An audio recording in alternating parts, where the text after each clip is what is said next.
So I'd like to bring the study session to order at 4:32. Do I need to have roll call or anything? I believe it is on the agenda. So can I have roll call, Monica, please? Mr. Achuleta? Here. Dr. Hyde? Here. Mrs. Quintana? Here. Mr. Rolla? Here. Mr. Thomas? Here.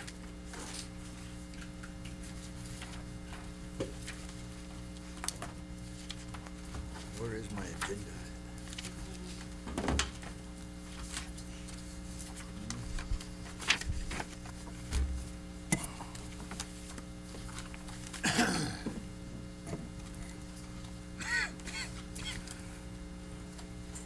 So can I have approval for the agenda?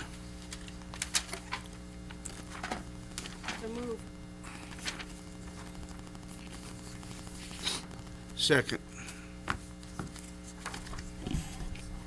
Are we having like a regular meeting tonight? Almost. Huh? I thought it was a study session to go over the agenda. Because we haven't approved the agenda yet, so let's back up a little bit. We're going crazy here. So let's talk about business. Are there any questions with the superintendent's recommendation for personnel actions? So did you want roll call on that motion? On the motion? I don't think we need a motion because we're not gonna have a regular board meeting. I think this is just a study session, right? There is an action item. There is an action item? Hand me one of those down there. Hand me one of those. I have one of these. You didn't get one? No.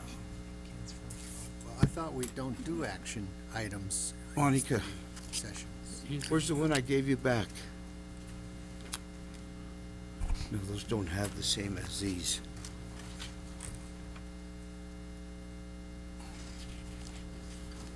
So they just need to determine how they're gonna support this fundraiser. Is that the action item? Mhm.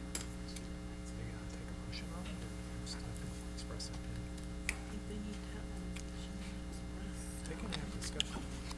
If they need to have a motion, just check it. Did you give me the wrong one? Well, we can't take Oh, I formal never action put one for him. until Tuesday. She did notice it? Do you need one? No, I don't. Well, then we need to have,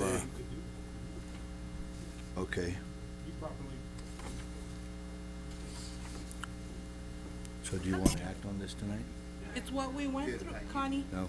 It's what we went through. So I think we're just gonna discuss it. Okay?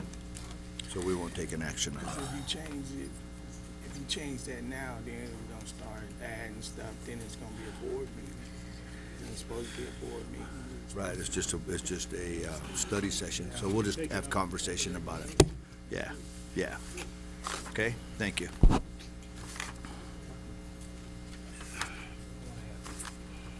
they can give discussion. How you doing, Tom? Give consensus. Banquet today. It's just a banquets that they do. Mhm. Girls. So we're not gonna take an action on it until Tuesday. It was properly noticed, but take action on it Tuesday. Okay, Monica, Okay, what? are we ready now then? I am. Because I don't believe we're gonna take an action on this item. We'll study it tonight, place it on the agenda for Tuesday. All right?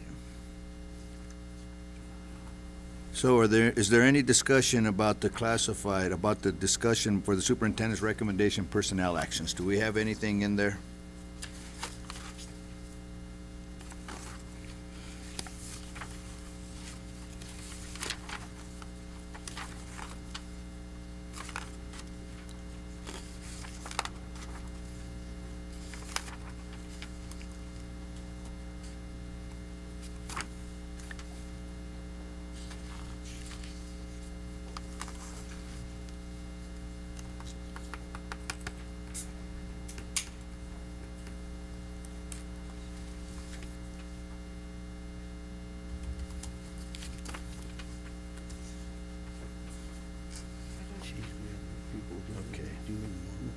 All right, so let's move to 1.2, Superintendent's Recommendation. Approval to accept funds from the Every School Succeeds School Act Improvement Grant. Is there any discussion about that? Yes. The total grant was 115, and they broke it down to the certain schools that was approved. Can anybody tell me if the district break the numbers down, how did those numbers get appropriated to those schools? Mr. Thomas, I don't see Sheila here. She's federal programs. She's the one that took care of this for us, but I think the money's appropriated from the CDE. They break it down based on the schools, their enrollment and need. Well, if that's the case, how come Adams City High School and Hanson Elementary got the same amount of $36K? I think the high school will get more. Again, I can't answer that right now, but if Sheila comes in, or if not, I'll get you the answer by tomorrow. I got several questions on this item. So is Sheila gonna be able to make it tonight? She's off ill today? So we'll just have to bring them up prior to the board meeting on Tuesday, because she's not here to answer the questions. Okay?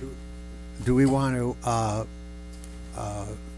make note of the questions that the board members have, so that perhaps they can be forwarded to her, so that she can give us some answers next Tuesday? I'm gonna bring mine up at the board meeting. Okay. I think the other thing that you could do, like what Mr. Hyde said, or Dr. Hyde said, if we have them, we can give them, do we give them on the updates on Friday too, Monica? Do we do that? For their, That's Oh, look, here she comes. she heard us talking about her.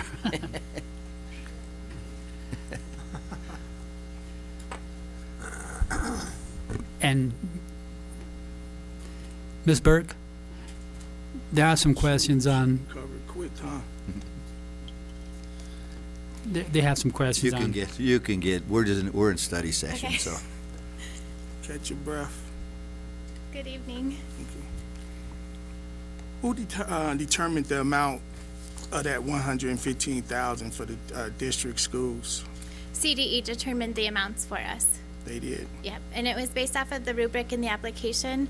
So historically, CDE usually has these grants broken up separately, which would be the School Turnaround Network Grant, the Development Leadership Grant, Connect for Success.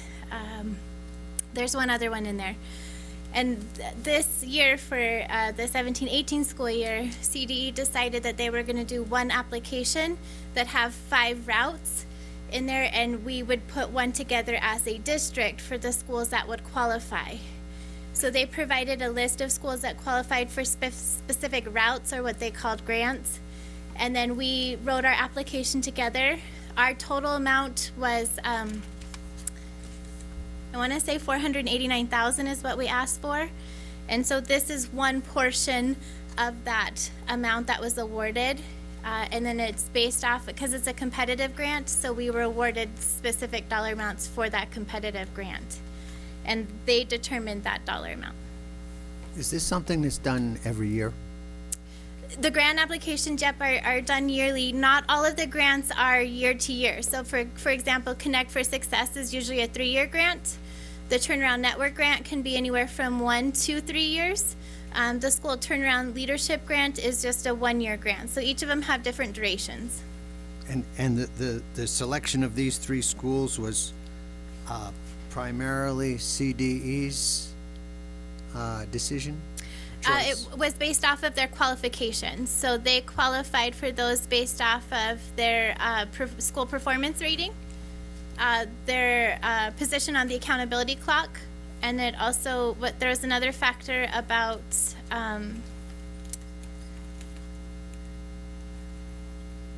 their FRL, so their free and reduced lunch was the other factor. I had the opportunity to go online and read the Every Student Succeed Act. And can y'all break it down to more in detail of how the money is gonna be spent in each school? Yes. Because it just says 36,000 and you gave us the family engagement improvement plans, implement evidence-based, I guess that's supposed to be based, intervention.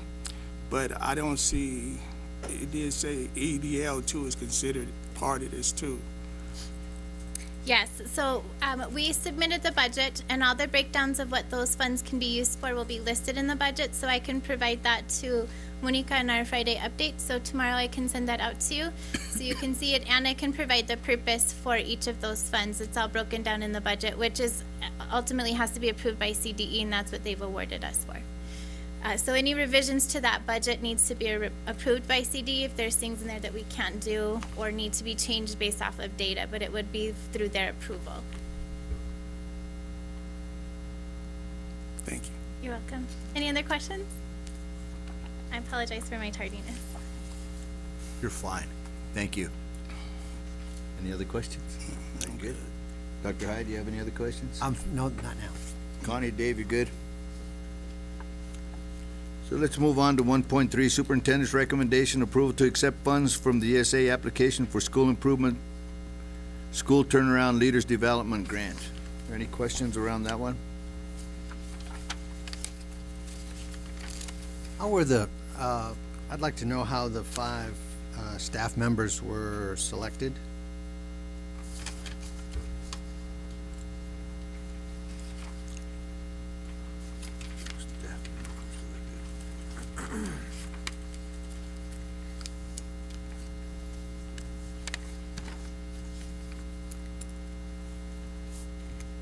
So the staff members for the School Turnaround Leadership Grant were selected based off of if their principal has already attended the program, so that they have the same working knowledge and can support each other through the implementation of Relay and their techniques in the school. The other ones, again, you have to qualify for this one, so it would be based off of your number of years on the accountability clock, your performance or school rating that's provided by CDE, and then your free and reduced lunch count also is a factor in there. So there are some schools that qualify for those, which are the ones that are listed here. And if their principal has already gone through the program, then we wanted to make sure their assistant principals also had the same techniques, the same knowledge around observations and feedback and the instructional cycle, as well as support for students in engagement and behavior for children in the schools, so that it becomes systematic. So it sound from what you said, if I'm summarizing it correctly, the criteria has to do more with the school that a person is in rather than the background or previous, well, obviously if somebody's already gone through it, they don't need to go through it again. But it seems to me that a lot of the weight is given to the particular school that the person is in rather than characteristics or Of the regarding individual. credentials of the person and so forth. That's correct, because again, this is a competitive grant. So what they're looking for is those schools that are most in need or that are not making movement around the accountability clock and working to be removed from it. So we want to be able to help support them with specific strategies and techniques that would be used to help further their position on the clock. Now, is this, it says the relay program, so is this a degree program, or is this a ad hoc program, or what? And do the participants do this during the school year, or how do they fit this in? Yeah, so it is during the school year. Some of them can go through 2 weeks courses, usually in the summer, sometimes a 3-week course in the summer. That's pretty intensive. There's times where they will fly out for trips over the weekend. There's usually homework that's assigned with it. It's a very rigorous component. It's similar to taking a college course or college classes. And so they're graded on their work as part of their performance in this program. The program was selected because it fit a lot of the criteria in the work that we were already doing around turnaround. And so that was selected from our district leaders, as there's other avenues under this grant that we could take. And with CDE's recommendation and our district leaders here, we felt Relay would be the best fit. Is relay a common name or proper name? I think it's a proper name, and I don't believe it's an acronym, but it comes around from the Uncommon Schools. So you'll see it a lot with Paul Bambrick Santoyo's work, or the Great Habits, Great Leaders is part of theirs. The Driven by Data model. There's Teach Like a Champion, and I can't remember the author of that one. And does this extend? Yeah, How long does this program go on for? it's usually 1 year.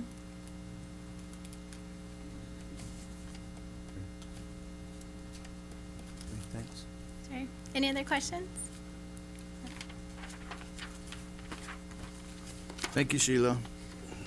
Let's move to 1.4, Superintendent's Recommendation, approval to apply to Commerce City Community Development Block Grant to support the Stomp Parent to Paraprofessional Program. I have questions. With the 60,000, how many parents or individual will that cover? So with the 60,000, it's actually looking at more of an administrative assistant role. If we do expand to other schools, it's really around that volunteer management and the scheduling and the recruitment of parent volunteers or community volunteers. So actually, this is misleading then. This is misleading. Say parent to paraprofessional program. Yeah, so what I did there is the grant is intended to support the district in Adams 14 elementary schools and building capacity of parents and community members to support literacy in our schools while they work toward attaining paraprofessional credential. The program has been successful in growing our pool of paraprofessionals in Adams 14, but the way we are applying is through public service, and a way of building capacity with the district is really to hire an admin assistant to really help coordinate. It doesn't say that. That's what Ms. Quintana is saying. It doesn't say that. Because if I'm looking at my packet, what I have, I got 4 pairs resigning, and I got 1 being hired, and I'm trying to figure out, it's a range 3 with a step 1, and I think that's the lowest. So I'm looking at 60,000. How are we helping pairs with this economy? We're living off of $12 an hour. And then you got 60,000 here, and you're saying it's for assistance. So I'm not understanding why is this in our packet if it ain't correct. So just for clarification, you're asking about, My perception, me, okay. when I read this, I'm thinking 60,000, we finna hire maybe 4 to 5 parents to help in the classrooms. But now I'm looking at it, what you telling me, we hired an assistant. Right. So that's totally different from what I'm reading. And so what I'm looking at is pairs. My concern is pairs. We losing 4 pairs that's resigning. Then I'm looking at, I guess it's the board, since we're talking about budget. Right. How come every time a pair been hired within the last year, it's a step 1 at a range 3? So I'm sure that more pairs should be hired more than what they're getting. Right. So that's what the disconnect is. This right here is not. Is So I not think what- there's 2 things. One is, so this program is separate from the paraprofessional kind of paraprofessionals in the district. This is a program that really recruits parents and community members who want to be to work towards their paraprofessional credential. And so the program started at DuPont. It's been successful with really getting parents and community members to actually attain their paraprofessional credential. In the district, we have a small paraprofessional pool. So when people do enter the paraprofessional pool, it actually, schools kind of snatch them up right away just because it's a high demand. So with this program, it's really, it works as a win-win with kind of getting parents to get training and to work towards their paraprofessional certificate, but also support students in reading here in the district with 15% of our students reading at grade level, while actually supporting parents in attaining their paraprofessional credential and getting additional money in their pocket or in their homes. So we've been successful with the STOMP program at DuPont, and we know that there's more interest. It's really building that capacity of that program to really support other schools. So how many paraprofessionals finished the program at DuPont? So we've actually had 9 parents or community members receive their paraprofessional certificate since January of last year, and 7 are actually working in the district right now. 9 not working. How many? 7 are working in the district. So we lost 2 of them. 2, yes. 2, they found a job. They want their employer decided to pay them more, so they wouldn't leave their job. Back to my original question about pay. Yeah. So are we starting the paras off at the range 3, step 1? We are, because that's kind of how they get placed as a instructional para. The range is, I think, $12.12 to, like, I think it goes up to $18 depending on a specialization as a para.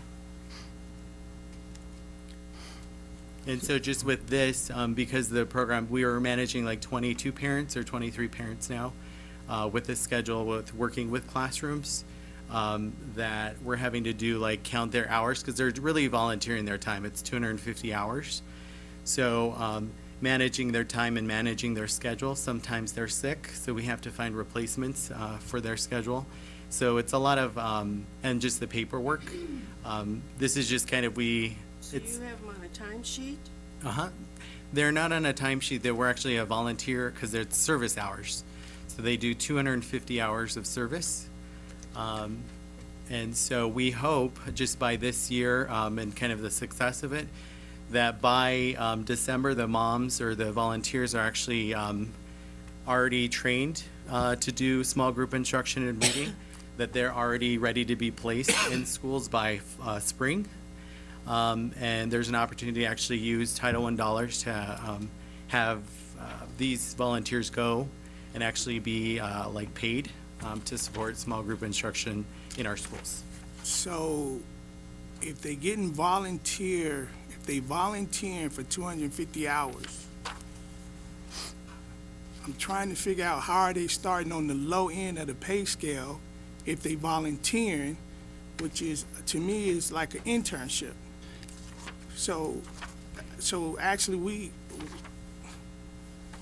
Let me see if I could help you, Jesse. I think I understand what you're trying to do, and for our board, I don't know if it's going to help, but in order to be a paraprofessional, you have to have 2 years of college, or you have to go through a program. This is a program. This is like a different way if you don't have 2 years of college. So I think Jesse's trying to get a person to make sure we can recruit parents. We want to recruit parents because they can't be paraprofessionals because they don't have the qualifications yet. But if they go through this program and they put in a certain amount of hours, then they qualify.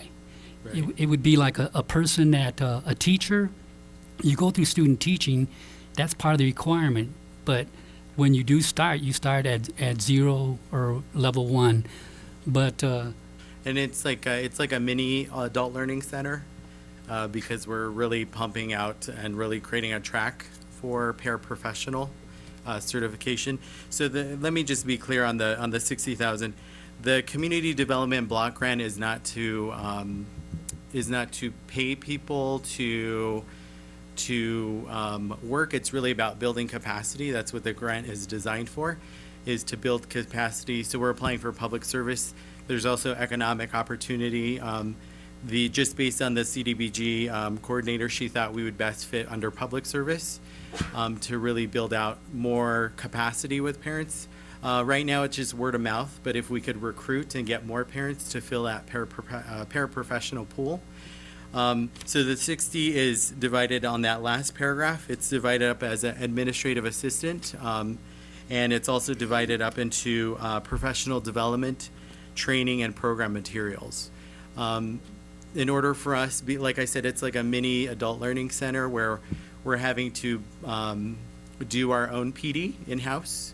and we're using like COTOP from University of Colorado at Denver. They're training to do professional development. We're providing high quality professional development, and it's just, we're kind of piecemealing it right now just as a program. We're at a point where we're pivoting to like something that could be a larger scale within the district to really grow our own with parents, and these additional dollars would help us kind of build that capacity in order to take the program more seriously. Does the district now have a permanent hire that serves as a coordinator or supervisor of the adults who are participating in the STOMP program? So there's 3 layers. One is there's a reading specialist that supports the coordination of parent volunteers in the school. And then we have a part-time person that I'm paying like temporarily, just substitute hours here and there, to do the Friday PD with parents and community members. I can't nickel and dime the program anymore. So it's really hard for me to run a program that's kind of growing beyond my 1.0 version on a, one coordinator that's managing 20 moms at a school and their schedules, plus do training and also like documentation and recruitment. So it's growing beyond our control at this time. And so we're just trying to seek additional funding, and with CDBG, it would be, that would help us really build capacity to take the program seriously. So is this position going out to the public? So if awarded, and this is just a request to apply for these dollars, the application is due next Wednesday, March 14th. This would, if awarded, the position would be posted as a open position, and then we would hire. We wouldn't receive money until January 2019, so this is really forward-thinking until January 2019. We've been able to kind of run with nickel and diming the program, so we feel like we could do it like another until the fall maybe, but just the additional money would help grow the program more substantially. So where's that nickel and dime money coming from? So it's a mix of like general funds from community service. It's through Title I partnership with DuPont, READ-AC money. So it's just it's pulling from various, even like through Climb Higher Colorado, the grant with family engagement. So it's just a mix of things that we're kind of piecing together. But just, I just want to talk about like just the overall success. Just since January of last year, having 9 moms actually do get their certificate, 7 actually work in the district. When I talk about those numbers, it's kind of interesting because other funders are like, wow, that's pretty crazy, that's amazing, because there's no like grow your own, especially with reading intervention. So Were all 9 of the graduates offered positions in the district? No. I mean, there was an opportunity for that. 2 of them just didn't. They kind of worked within their own jobs because they thought they would make more money. So. But so the district has the financial resources to hire all of the graduates from the program? So it would be a partnership with the elementary school. So we have a good working relationship with DuPont. Each school gets their Title I dollars, and they could determine how they use their Title I dollars. So at DuPont, you're saying, are you implying that each school needs to hire those paragraduates using the principal's discretionary funds? Their own dollars, yes.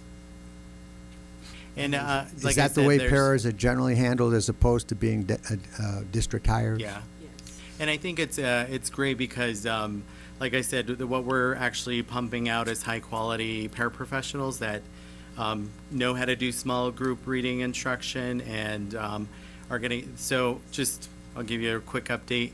Other elementary schools are wanting them. When I do have them, they're asking me, like, can they apply for my open position? SPED is looking for stomp moms to get trained, or stomp volunteers to get trained in special education because there's such a high need.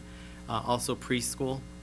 And then I just talked with Robert Frantimelon. He's looking at health screeners to really get a body of community members and parents to actually become health screeners to work for the district and actually go to all those schools. So it's really building our own, having parents that know the community, love our kids, are committed and passionate towards the district, and helping them kind of grow into this.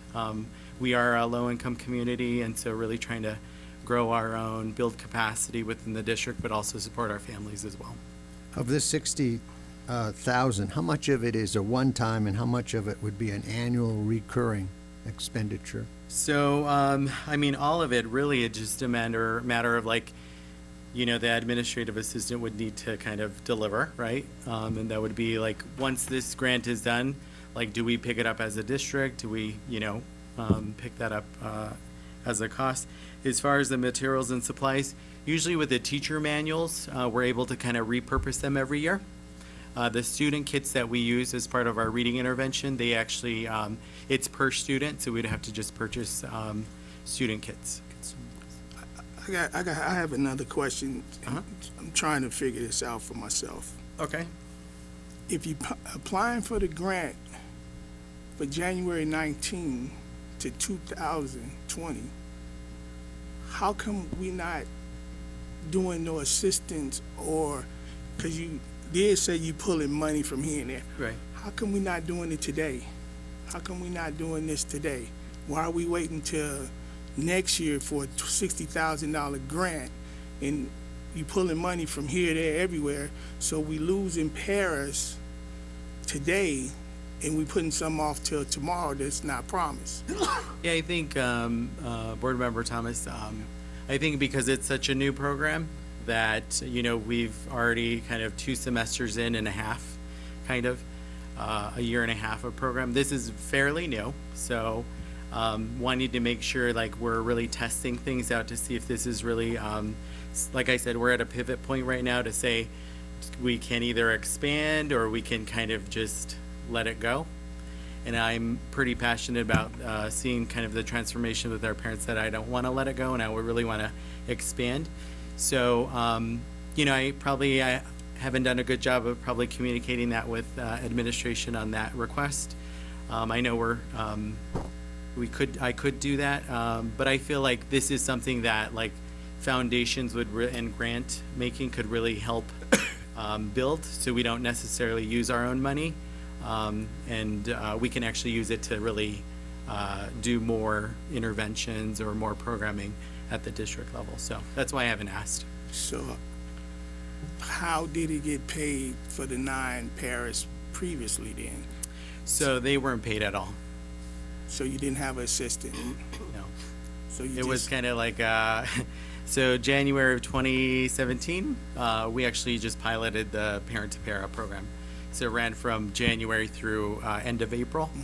Mm-hmm. And then out of that, you know, we had moms get their paraprofessionals by May, certificates. Those 4 that got it, I think at that year, we actually hired them as leads to help support and train the new moms for the fall semester. And then because those moms out of this fall semester were able, 3 of them were able to get their own paraprofessional certificate, that the district rolled out tutoring for reading. And so we used those paras to actually support being reading tutors at our schools as well. So they're used in multiple purposes. And so this fall semester was the first time we actually paid anybody, any paras. So it's a fairly new program. Thank you. So if you got this grant, what's your projected goal for the number of, you had 9 last year, Mm-hmm. so what would your projected goal be for 1920? That's hard to say because, like I said, it's really word of mouth right now, the program. So if we're able to actually do more recruitment, So we actually have moms or volunteers that come from like Westminster and Adams 12 to come and be a part of the program. So, there's, I think if we have somebody dedicated to helping do recruitment and to really support that, there's an opportunity for us to get larger amount, because I think right now it's just word of mouth. I couldn't tell you, maybe I mean, I'd say 23. Yeah, okay. I don't know. Yeah, so it's, But just if you talk to Pat Almeida, maybe when you go visit her at her school, just if you talk to her and ask her testimonial about the amount of parents that are working under her school and how they're being used strategically to support reading in her classrooms. just, I mean, she's not here, but Yeah. what's your guess? I mean, I think, just off the cuff, you Right. know, she's lukewarm, ecstatic about the I think she's support ecstatic. she's getting through the paras. Ecstatic. I think they've been here before. Many times. Yes. So just FYI, I'm gonna probably bring you maybe 2 more grant applications for approval to apply for. Gates Family Foundation, Denver Foundation, they're gonna wanna do site visits within the district to look at the program. But like I said, it's pretty innovative. It's a win-win for students, for families, for the schools, in reading to really accomplish our goal.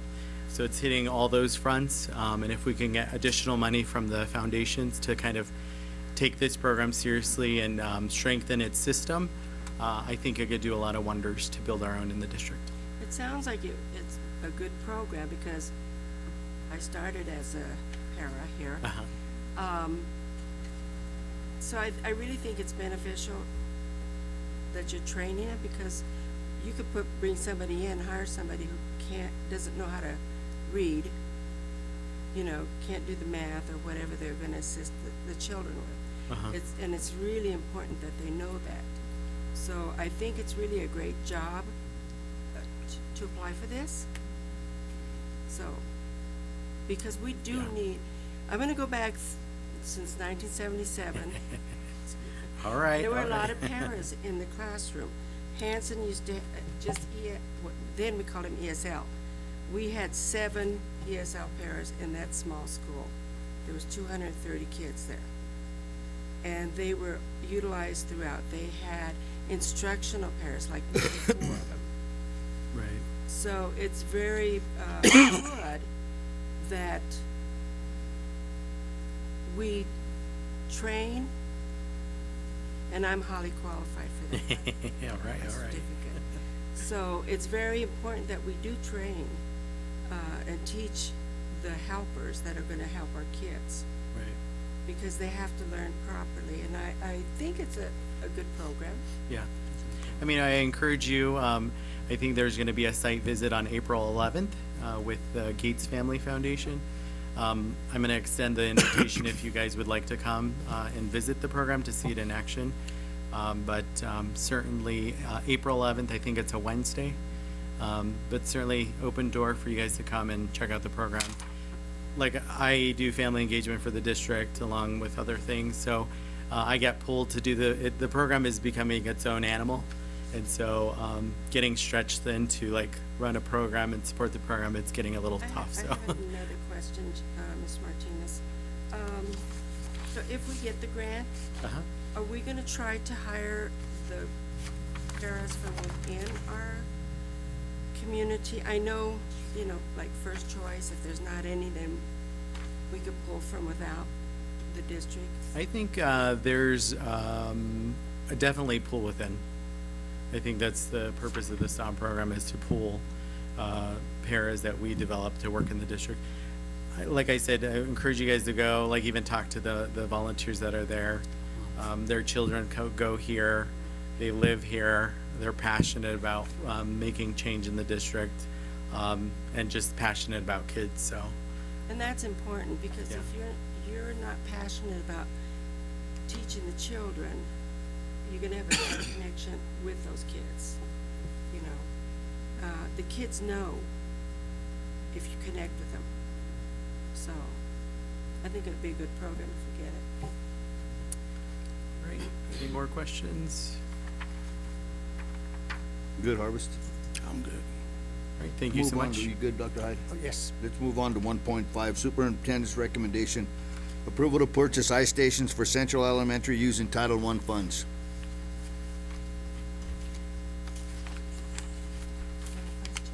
Yeah, any questions? Yes, I have a question.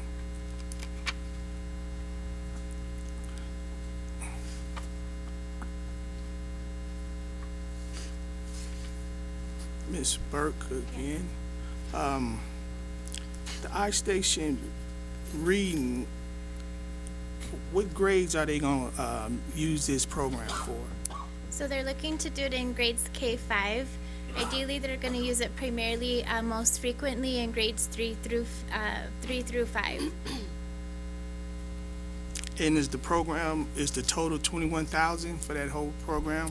Yes, and this is a license that will run from this time this year to this same time next year.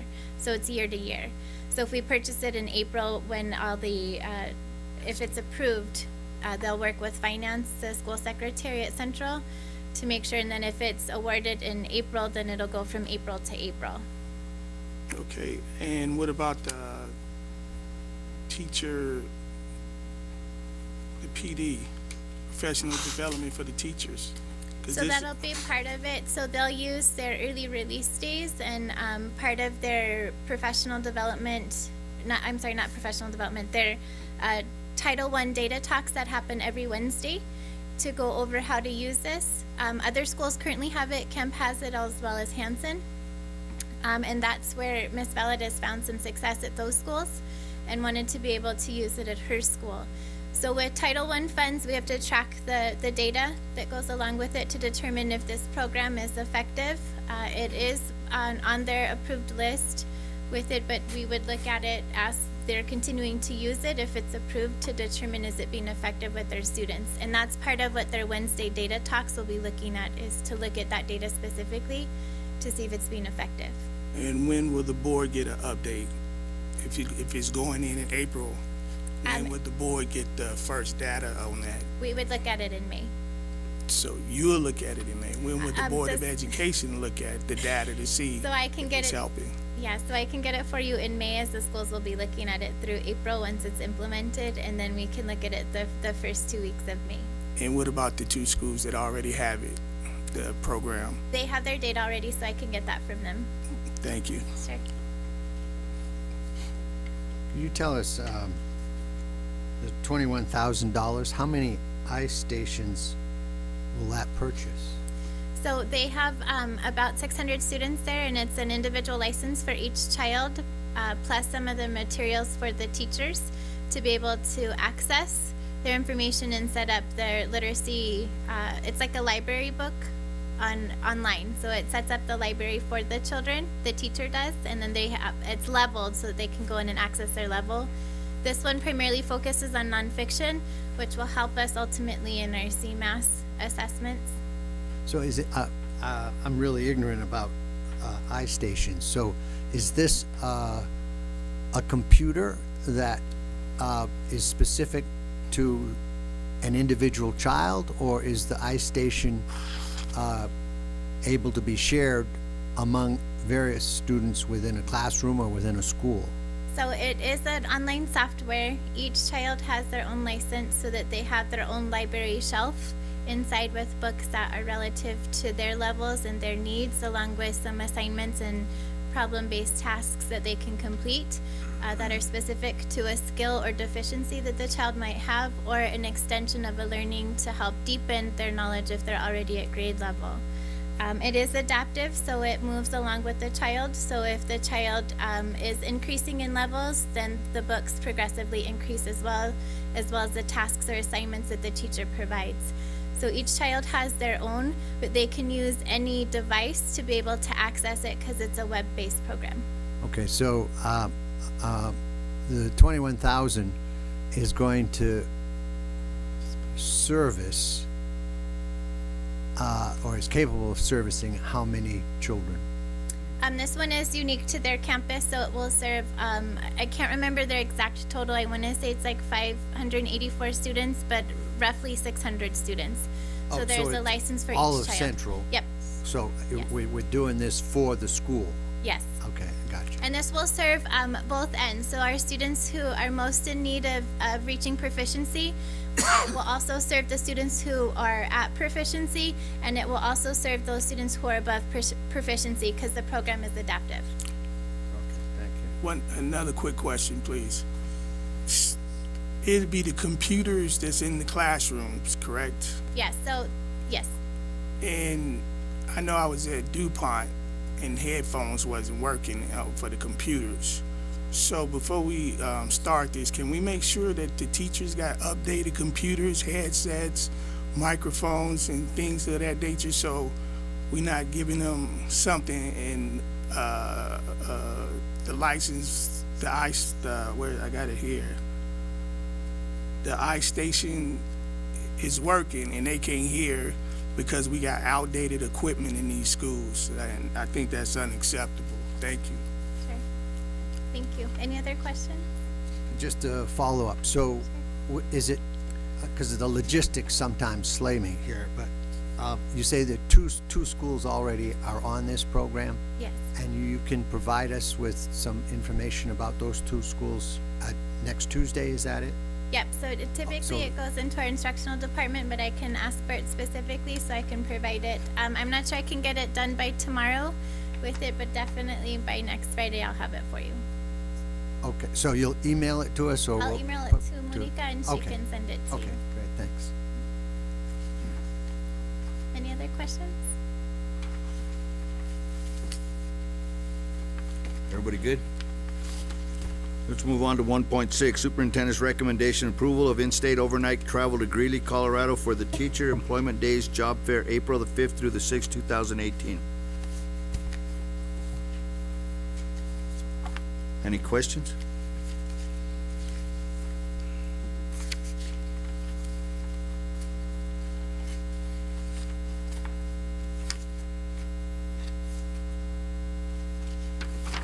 Do we know at this, or will you know by the time of the fair, how many teachers you're trying to recruit?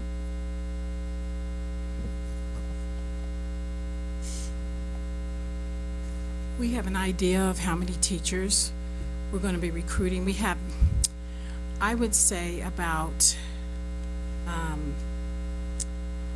25 teachers, because we've already had declarations of intent from teachers who are not returning, leaving for jobs, or not jobs, excuse me, husbands moving, or different plans that they have. So I'd say right now that's where we sit. We could have more. There's a possibility. I have a question. Is this the only teacher employment job fair you're gonna attend? No, I am going to the CASPA Job Care, which is the CASE Job Fair. It's the Metro Fair, and it's on March the 24th, and it's an all-day event. It's the major fair that CASPA does every year. Thank you.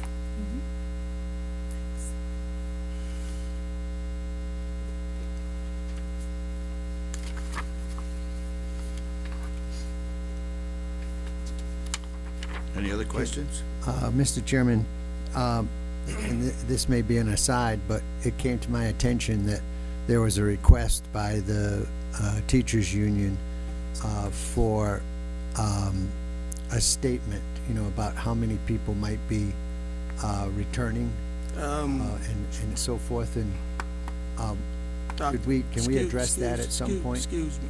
Sure. That's out of order. Okay. Because When would be a good time to discuss that? in the executive session, because the teachers union should be out there where everybody else sitting. We are the Board of Education. That's our position, not the teachers union. We respect them. I'm a union employee, but we can't deliver message this and that. It's Okay. like everybody sitting out there asking us to deliver a message for them. Okay. And we Also, won't there know- is We won't know that until negotiations and by at least end of May. Well, I think we have to be informed, principals have to inform the superintendent how many teachers, and I believe it's in April 15th or somewhere in there. So we can't answer that question, and I'm sure the There's a date. association should know that. Yes, thank you. Okay, let's move on to 1.7.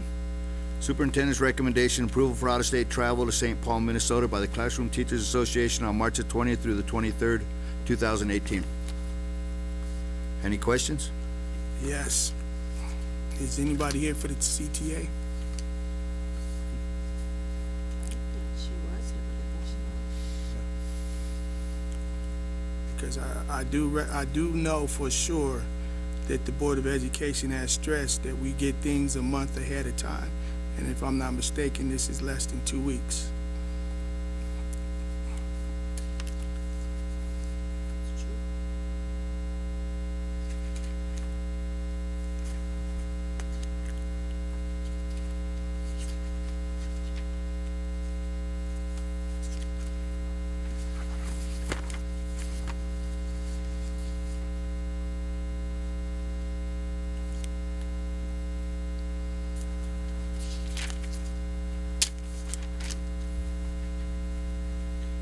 Okay. Any other questions or comments?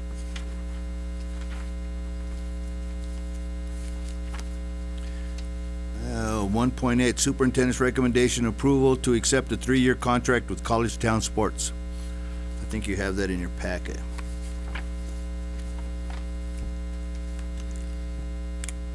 think that's what that was. This is Kids First, Kids Bash. We don't have it. We don't have that, right? Okay. Do we have someone here that is familiar with College Town Sports? I am Chris Denmark, your district athletic director. Mr. Denmark, I have a question. Yes. Reading through this, and they exclude cheerleader uniforms, is there a reason? That's not a product that they carry, and it would be outside the contract. We'd be able to use any vendor for that.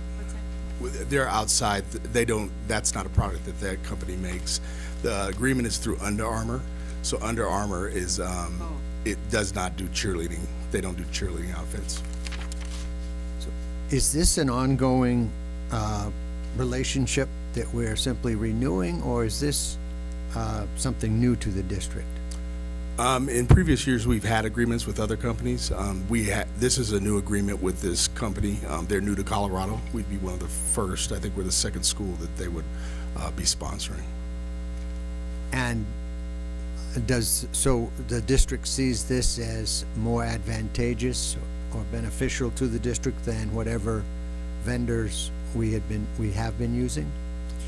What it does is it does leverage some of our purchasing in the sense of they would be sponsoring us at about an $84,000 amount for the next 3 years, at $28,000 each year for us to use as a district to various supplies or various equipment or supplies that we need in our district. Okay, I mean, it went on, I was looking at it, and there's, pages and pages of provisions or stipulations, I guess. I assume you or somebody has looked at it and feels that this is, in the long run, because, I mean, it seems to me there's a number of conditions that could work against the district in that, because it locks you in to buying shoes or something at their retail price, and who's to say that that's a good deal? You may get, not a kickback, but a discount or something like that, or you earn credit back. It looks like overall it's between 8 and 10%. But then the question is whether on other purchases that are not subject to those, or simply the retail quoted price is above market price, and so even though you may get 8% back, you may wind up paying more than you would in the marketplace. But have you looked at that, and do you feel that this is an improvement over what we've done in the past? Absolutely. Just based upon the standpoint of we don't have any sponsorships from the standpoint of our purchasing powers, and we shop various vendors for that, and that doesn't really leverage us from the standpoint of the amounts that we order, because every year we do have a uniform cycle of rotations where we'll be purchasing those for different teams depending upon what years we're in. So those are purchases that we'll naturally make. There are discounts because it's sponsorship through Under Armour that will be receiving the uniforms over the various years. So they're not at a markup, they're more at a discounted rate, and it's like I said, it's coming from the standpoint of we just are going to work with them as a company. Under Armour uses them as their company that we go through in terms of purchasing the products. Yeah. And just a ballpark figure, and I'm sure it varies year to year and so forth, but how much money does the district spend on sports uniforms in a year? I do have a uniform schedule. I did bring that with me for the I don't, board. I just, Yeah. just wing it. I'd say easily right now we're at about 15,000. 15? Depending upon what sports we're buying in that year. Right, because it's gonna, yeah, right. Okay, so that's, okay, thank you. That would be our number for this year. We'd be at 15,000 right now with total sports that we would spend on uniforms. Right, but probably it doesn't vary by more than $5,000, that, right, over a number of years. Maybe football with Right. a lot of padding and so forth, but. I'd say that okay. just depends on, the conditions of the That's fine. uniform. I just wanted to get a rough approximation, thanks. So I have a question for you, Mr. Denmark. If this gets approved, that will be our only vendor? Or you can still go outside and get other vendor prices if you choose to get them sooner or later or whatever? Yes, we'd still be able to use other vendors depending upon the equipment that we would go for in the sense of different purchase items that we do use in athletics. This is just strictly mainly for our uniform purchases that we want to use them as a vendor. Right, but I mean, it's, so then that's my question. So if we do use them as the vendor, that's the only place we'll get uniforms from? Yeah, that's part of the agreement, but like in the sense of like the cheerleading outfits, we could shop different vendors. And I think also we talked a lot about it, it's written in there about the shoes. We could shop outside for that as well for our athletes. But otherwise, we're locked in to that vendor. If they carry a line, we have to buy from that line. We would, yes. Right. We would become a sponsored school by Under Armour, so that's why, like I said, they use this vendor. That's the vendor that Under Armour uses to sponsor the school. And they put banners up in the gyms or wherever it is to promote their. We do have the ability for that, and the money that we receive back, that's part of the, that I think in the contract, actually, they're providing banners for all of our schools. Under Armour will be for our different schools. Have other vendors done this in the past with Adams 14? Yeah, I want to say 3 years ago or 4 years ago, there was we also had sponsorship through Nike in the same way. Did we have any negative repercussions from those prior experiences? Not that I could tell. Okay, thank you. Question, Mr. Denmark. Are clubs tied into this? So in other words, let's say you have the baseball club and they want to buy some practice jerseys. Do they have to go through this company or can they go through their own company? Because let's say they want to buy practice gear. To me, Under Armour is probably next to Nike as the highest priced uniforms. And to buy just some practice gear and pay the price that Under Armour is asking for would be a little ridiculous, especially when the kids are earning their own money. So are they tied into this company, or can they shop around? Because I know coaching at Skyviews, I could find T-shirts, practice gear for $4 or $5 a T-shirt. Now you go to Under Armour, it's going to cost you $10, $15. So I just don't want. I want us to kids. I went to saw you last Thursday at the ball game where the scrimmages. Our kids had different complete stuff, And the schools that we played were in nice practice gear, and that was my question. I'd like for us, when we compete, that we look just as good as any other school.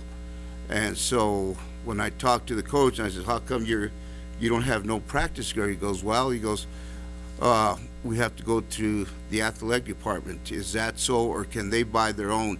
Do they have to go through this? The clubs are not bound by this. The athletic clubs are not bound by this contract. This would just be strictly for our CHASA endorsed sports. They wouldn't be bound by the contract. Obviously, that's within the goal of this is to create a sense of consistency from the standpoint of using Under Armour as our line, and to get the discounts as we need to buy what we need to uniform up our athletes. That is the goal of why I want to go with one vendor and get Under Armour behind us in purchasing. Just like I said, to kind of create a sense of purchasing power for us by having a vendor that we can get those items for. The other thing with Collegetown, the dollars that we receive back can go to those clubs in the sense of the T-shirts that we want to purchase for them at a discount, or using our dollars, those credits, to purchase those T-shirts. My other question will they be told when coaches order uniforms that they are to order green and orange and not black? I don't know. Black was part of our school color back in the 1950s, but it seems like every time a new coach comes in, the first color he orders is black, and he's told not to.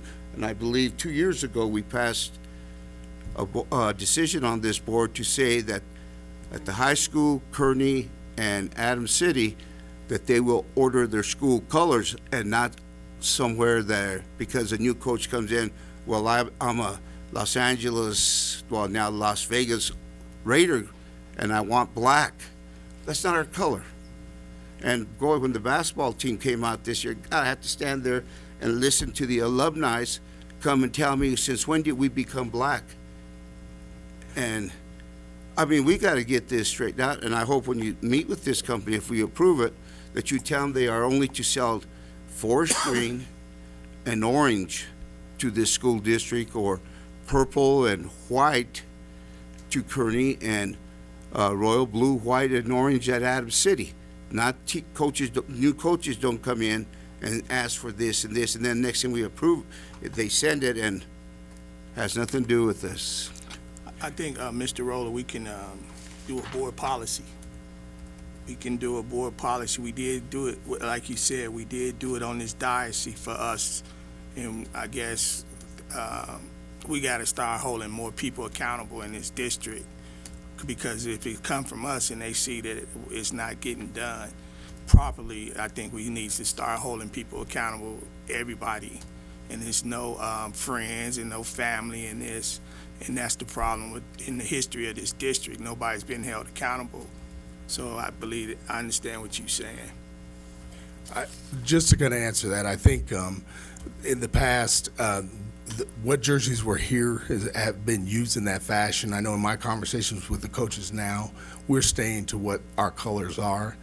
Even from the standpoint of what orders we've done in terms of softball and the shooting shirts for our teams, we stayed within the colors that we have as school colors. I think the black jerseys have always been very popular with the kids, and so that's something that some schools do for special nights, which is recognized by CHASA to do that in the sense of a night if they want to recognize a different color. It's no different than we do the breast cancer when we do the red jerseys, or something that recognizes, or pink jerseys, that recognizes with that. But again, I think the majority of our jerseys that we have or had this year were jerseys that had been purchased, but in anything new that we have purchased, we've stayed to the school colors. And you mentioned some about cycles of uniforms. Once again, Mr. Harvest and Mr. Timmy and I would go to basketball games, and we would see, usually the varsity should all be dressed alike. And there was a couple players on that varsity team that had different uniforms. That's not acceptable for a varsity team. Now, I could understand JV, I could understand C team, because they always get the hand-me-downs. But I believe that when you get a varsity team, they have to look their best.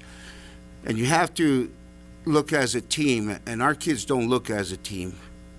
Because, like I said, different jerseys, different shoes, different socks. And when you go this weekend, I'm sure you will too, but when we're at the state term this weekend, you'll see the winning schools are dressed alike. They all dress the same, and if we're going to become a winning district, which we can't because we have in the past, that we have to start acting like a team instead of a bunch of individuals. I agree completely. In the sense of the uniform schedule, I have a schedule for our coaches now in the sense of when the jerseys will be bought for different sports, because obviously we would love to buy all of our jerseys in 1 year for our sports teams.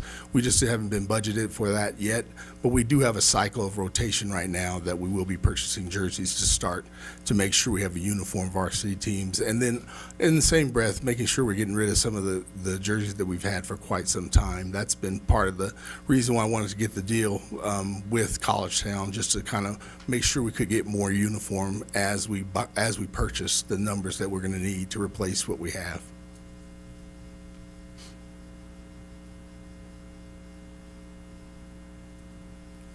So I have one other question. Did you shop any other sports vendors besides College Town?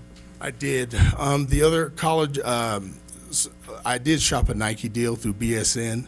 I just didn't get the return at a higher level than I did with College Town, with Under Armour and College Town. Okay.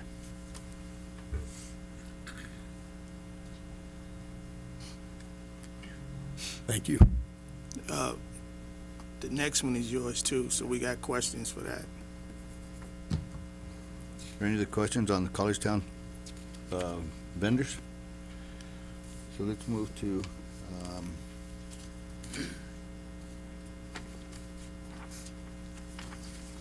superintendent's recommendation, approval of the College Town sports purchases exceeding $15,000 per policy DJ. So I think we have some questions. Yes, I got a question. If I'm not mistaken, last year, in front of this board, Mr. Storts, that they wanted, education came with 3 different items, and they combined all the credit cards together, and it was $15,000 last year. Is that not right? Last year, sports, they put the 3 different items, and it accumulated up to $15,000 last year. I'm not remembering that exact instance you're talking about, but are you just generally discussing the 15,000 limit on approval? Not the board policy approval. What I'm asking is, if the board approved that a year ago for these different items, I'm not for sure what the items exactly was a year ago, but I'm trying to figure out, are we ordering the same thing from last year that we ordering this year? So, I guess, Well, out of the $15,000 increase that I'm asking? no. Or just? No. The Board of Education came in front of us a year ago with the previous athletic director, and y'all went to 2 to 3 different vendors with credit cards. They accumulated to the 15,000, and they did not do the proper procedure because Kelly was here, and y'all did not do the proper procedure, and I was upset about that. So the question is, are we ordering the same thing again from last year? Can somebody look into that before we bid on this? I would say the $15,000 increase that I'm asking for is based upon the standpoint that we have, we're capped because of the purchases that my teams decided through their activities funds to purchase items for their teams, and that is what has reached our cap of 15,000, not the uniforms, but the actual items that they fundraised for. They shopped those out through various vendors, but they did stick with College Town as the vendor they wanted to purchase that through based upon price. The problem is that activities fund hit the cap as I was getting ready to purchase my uniforms for the standpoint of through the district money. So what happened is that we're just capped right now because the activities have reached the cap limit, but we're getting ready to purchase jerseys and uniforms for our athletic teams right now. So if I ain't mistaken, we should bid on the contract first, because that bid's supposed to go out to vendors, because it's over 15,000 board policy. What happened is each individual sport, like I said, did their spirit packs. So in the sense of, as they purchased different items for their teams, they shopped for their teams, which wasn't going towards the $2,500 amount. So that amount, they were buying their different items for their teams. And because multiple teams have been buying that, we hit a cap as we were getting ready to put our order in for the uniforms. Right, I agree with you saying, but what I'm saying is, board policy, it should, 15,000 should go out to a vendor, but we haven't, because you're using this vendor, we haven't approved the vendor yet, contract. They're still a vendor though, and they're hoping to use them as a vendor still based upon the prices they've gotten. It just helps us with the standpoint of if we do get into the contract, which we're not into, it would just give us that back. And I think the coaches shopped for that in the sense of who they were going to use. And just to try and clarify the point of, when we're going to bid and when we're going to get quotes and get competitive pricing, we've looked at that as a per transaction. When you're applying the board policy of when you need to do those things, it's been per transaction. So if I'm looking at individual purchases at $2,500, then unless this is sort of a project or a combined purchase but in pieces, then we're applying that policy per transaction at that $2,500 limit, saying you have to go get quotes. So the bidding limit is actually at $50,000 when you would actually go for a formal bid. But even there, we're still saying that is at a per transaction amount, as opposed to cumulative spend by that vendor over the year, unless you're talking about a particular project, and then we would consider that one purchase. So it's kind of getting to that heart of what do you define as a transaction you're going to weigh against that board policy, and there we've said that's at the transaction level. But we're going back to previous things again, Eddie. Excuse me. Over 15,000. Over 15,000 can be 60,000, 100,000. What is the price that we working with? 15 amount is over 15,000. What do that mean? $15,001, 16,000, 17,000. We need to have exact figures that come to us with this 15,000. Yeah, and I think that was some feedback that we had, but we can definitely, if you want to see this revised, we can work on revising this, and we can work on, trying to research that past approval too, and say, what was approved before and where are we now within that approval, if that's the way you want to have us address that. Please, that's what I would. I can't speak for the other board members. Well, looking at this, then we have to take a look at the previous one, because if we're going to limit ourselves to one vendor, and Mr. Denmark's putting in a bid for the next year and it's 20,000, does he have to go to other vendors? Because we have limited ourselves if we voted to college. Was it College Town Sports? So we got to find out, if we limit ourselves to College Town Sports, then he realistically doesn't have to go out to other vendors to get prices. Right, I totally agree with that. Okay, I just want to make sure. Yeah, I understand. And I think my goal would be to forecast to you what we would be spending in uniforms in July in the sense of for the year, so I could predict out based upon my uniform schedule, so that way the board would understand what we're looking at for that year and the expense from the standpoint of uniforms. It seems to me that what we're discussing here under the superintendent's recommendation is, and maybe it's just the wording, but, you know, it says approval of college town sports purchasing exceeding $15,000 per policy BJ. And I think I would like to know by how much are we going to be exceeding that 15,000? I'm not particularly concerned about the dollar and cents amount, but you know, plus or minus, within a range of $1,000 or something. I'd like to know whether we're going to exceed that 15,000 by 10,000 or 5,000 or. Right now, I've Whatever. calculated out to about $12,864, and then that doesn't include our shipping costs, so that's why I was saying we were gonna be at about $15,000. Oh, so you think it'll come in really close to 50? Uh-huh. Oh, okay, because that Hey, Chris, wasn't obvious. that'll only from- mean that that those are your waiting. Correct. That'll only mean that if someone places an order tomorrow, you'll have to come back to the board.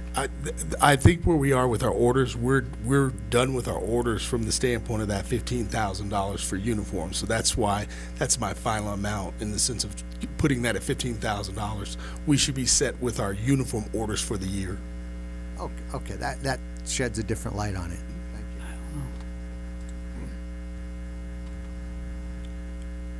So now I have a question. Sure.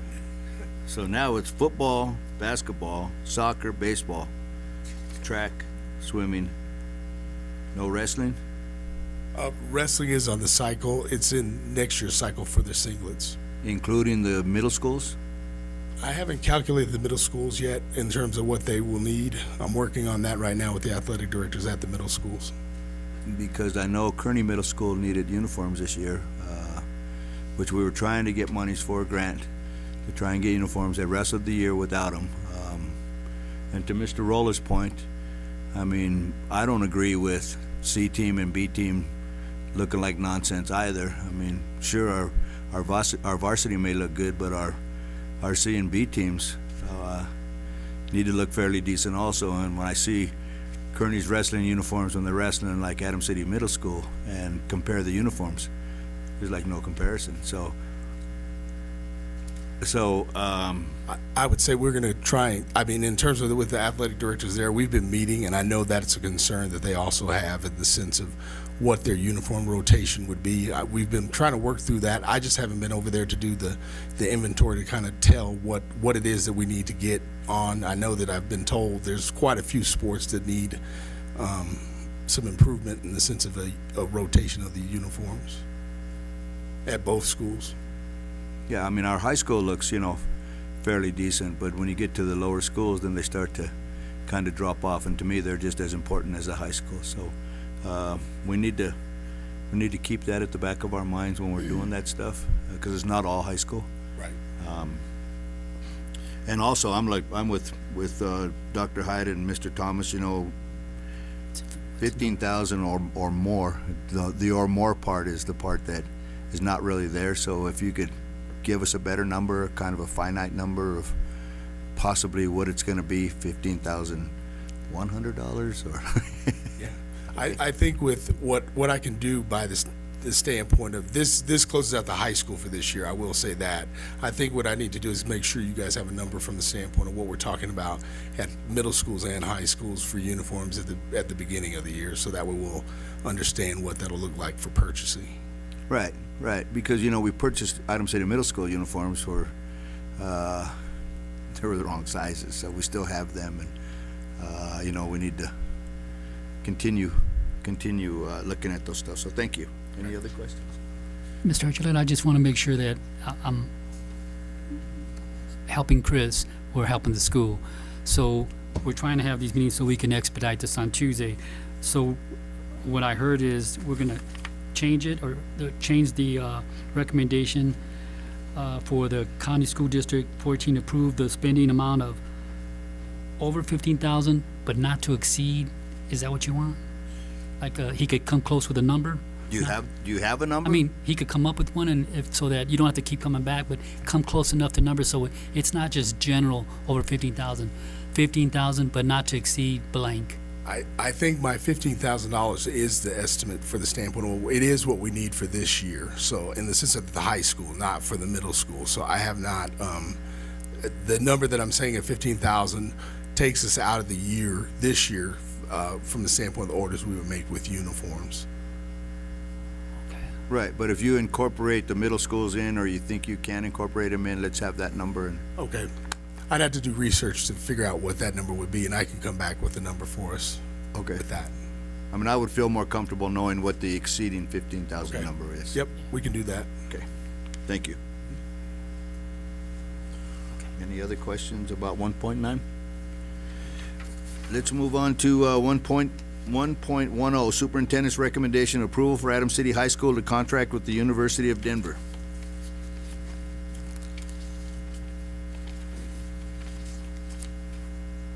Any questions on that one? Yes, Mr. Chairman.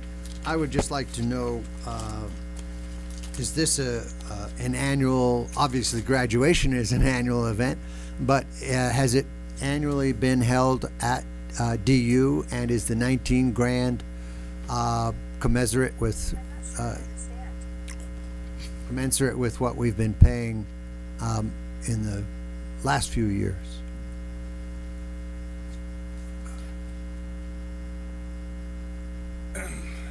That is an annual contract that we have with the University of Denver for graduation.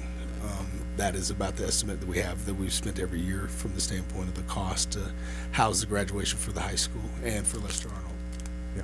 And is it that we don't have it on within Adams 14 because the high school auditorium won't hold enough people, or? And I mean, 19 grand's great, for 8 hours, not bad work. I could probably speak to a little bit of the historical context, given that I graduated about 12 years ago.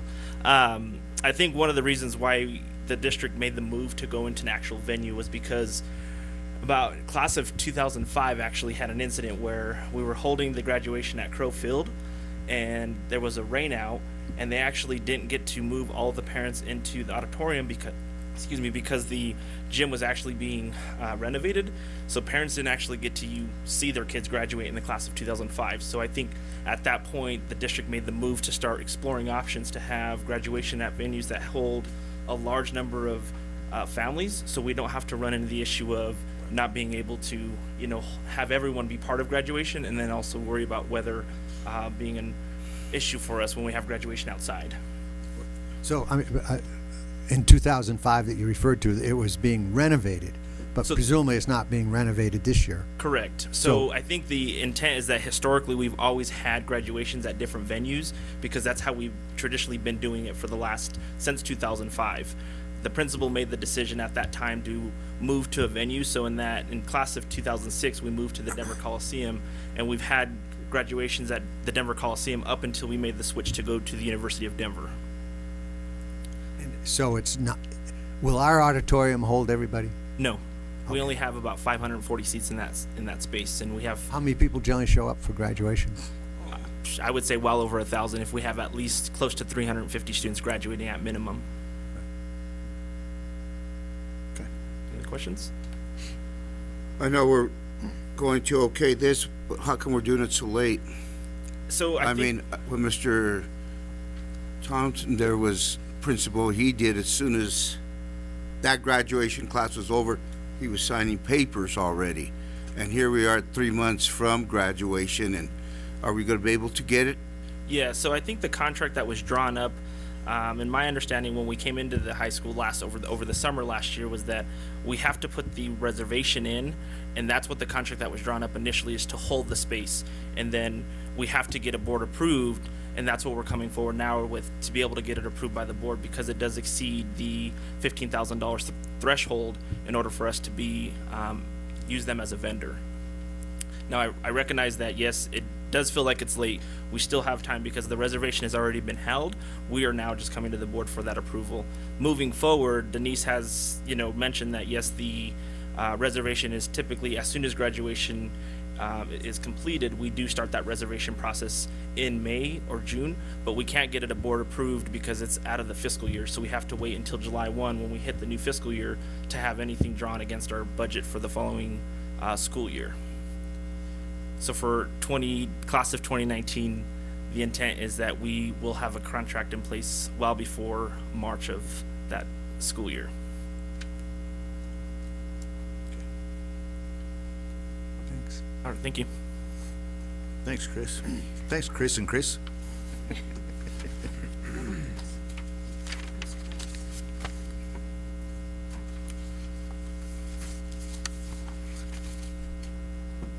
Sorry, Sheila, I'm up and down in my paperwork here. That's okay. I misspoke earlier on the superintendent recommendation 1.5, and so I just wanted to correct that real You quick. misspoke? I did. Oh. So it's Regarding what? the superintendent recommendation 1.5 approval to purchase the ice stations for Central. It's not, if I can clarify that now, I would like to. Okay. It's not Kemp that has ice stations, it's Hanson, and Monaco is in training to implement it. So I've already sent an email out to Hanson to receive their data, and then I'll work to see where Monaco is in their process, and I'll put that in the board updates for next Friday. But I wanted to clarify that it's not Kemp who has ice stations, it's Hanson and Monaco. Okay, thanks. Sorry about that.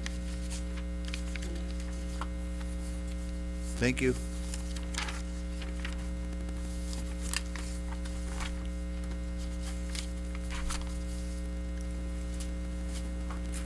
All right, we have an action item on here, but we're not gonna perform the action. We're gonna have conversation about the kids first under 2.0 action item. Under 2.1, board action, Kids First Health Fundraiser.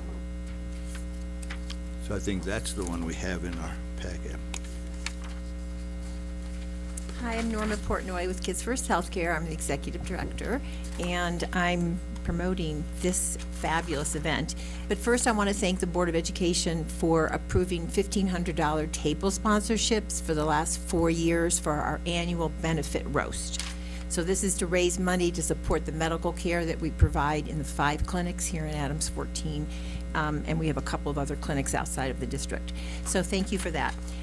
This year, we're not doing our benefit roast because we were selected from 80 applications of other nonprofits to be a beneficiary of this fabulous event. It's called the Biz Bash.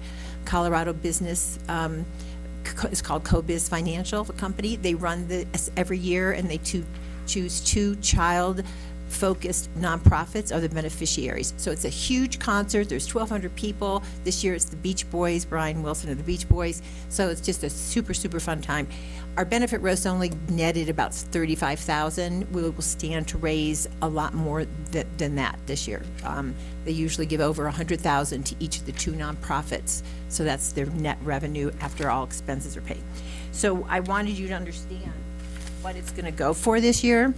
So it's going for a brand-new oral health campaign, and if you read nothing else other than this one handout that has the picture of a little girl, then this is what it's going to pay for, and it's how it's going to benefit Adams 14 kids. So I don't know if you know this, but oral health decay and pain is the #1 reason for school absences across the country. And underserved children often don't have good dental care. Sometimes the families haven't educated the kids how to brush their teeth and what to do, and kids miss a ton of school because of oral health problems. But the good news is, and that's what you'll see is listed as the problem, about 10 different bullet points, tooth decay is almost 100% preventable. We have instituted oral health care in Adams City High School in partnership with Salud. We had raised $70,000 for the equipment in that building. So we're all about oral health now. So anyways, the goals of the project are to decrease oral decay, oral pain, and decrease the number of days kids miss school. And what this funding is going to pay for from this concert is on the next page. It's going to pay for three things. First, we're going to hire an oral health patient navigator and coordinator. We've never had this position before. So when our medical providers in the 5 clinics that we have here in Adams 14 see kids with oral decay, they refer the families to local dental providers to do restorative care, cavity filling. Ton of times the patients don't get there. The parents get overwhelmed, they're not worried, they're worried about the cost, they're worried about the language, they're worried about all kinds of things. So this oral health patient navigator is going to really make warm referrals for the kids to get dental care in the community. And then oversee what we do in the high school, because it requires a lot of coordination with Salute in the Wellness Center in Adams City High School. And then that person is going to coordinate the second purpose of this grant, which is an oral health education program for the first graders. So we're going to use COBIZ adults who are going to come as volunteers into the first grade classrooms, and that's what this kind of picture shows. It's a puppet and a big old toothbrush, and teach the kids how to brush their teeth, how to floss, what kinds of foods to eat and not to eat to help with oral health. And then every single child will walk away with, and I know Dave knows what this looks like, because Rotary's been doing this for years. So every child will get a free dental kit to take home. Because we do have kids who come into our clinics who share toothbrushes with siblings. So we don't want that anymore. We want every kid to have their own toothbrush. So it's got a toothbrush, a timer, a cover, toothpaste, and floss. So every kid will go home with that. And then they'll have little fun handouts like the ones that you see. And then the third piece of it will be education for the parents. There'll be some kind of a handout to teach the parents what to do with their kids in terms of oral health care at home. And then, so that's going to happen. And then we're also going to be buying dental equipment for 2 other school-based health centers that are not in this district. So it's kind of a 3-layer, and we'll be a beneficiary of this fabulous concert for 2 consecutive years. That's how COBIZ does it. They pick a nonprofit and you get it for 2 years. So that's the information about where the money's going to go, and then that's behind it is information about the concert. And then this is the COBIZ financial community report of what they do in a given year, just for your information. And what else can I tell you that may help you make a decision about approving the expenditure for this? Oh, just the other thing I should tell you is that COBIZ Financial runs this event, but each nonprofit has to contribute $20,000 to either made out of ticket sales or live auction items, because they have a live auction, a silent auction during the night. So what I'm trying to get you guys to do is approve a certain amount of money that would go towards tickets. Okay.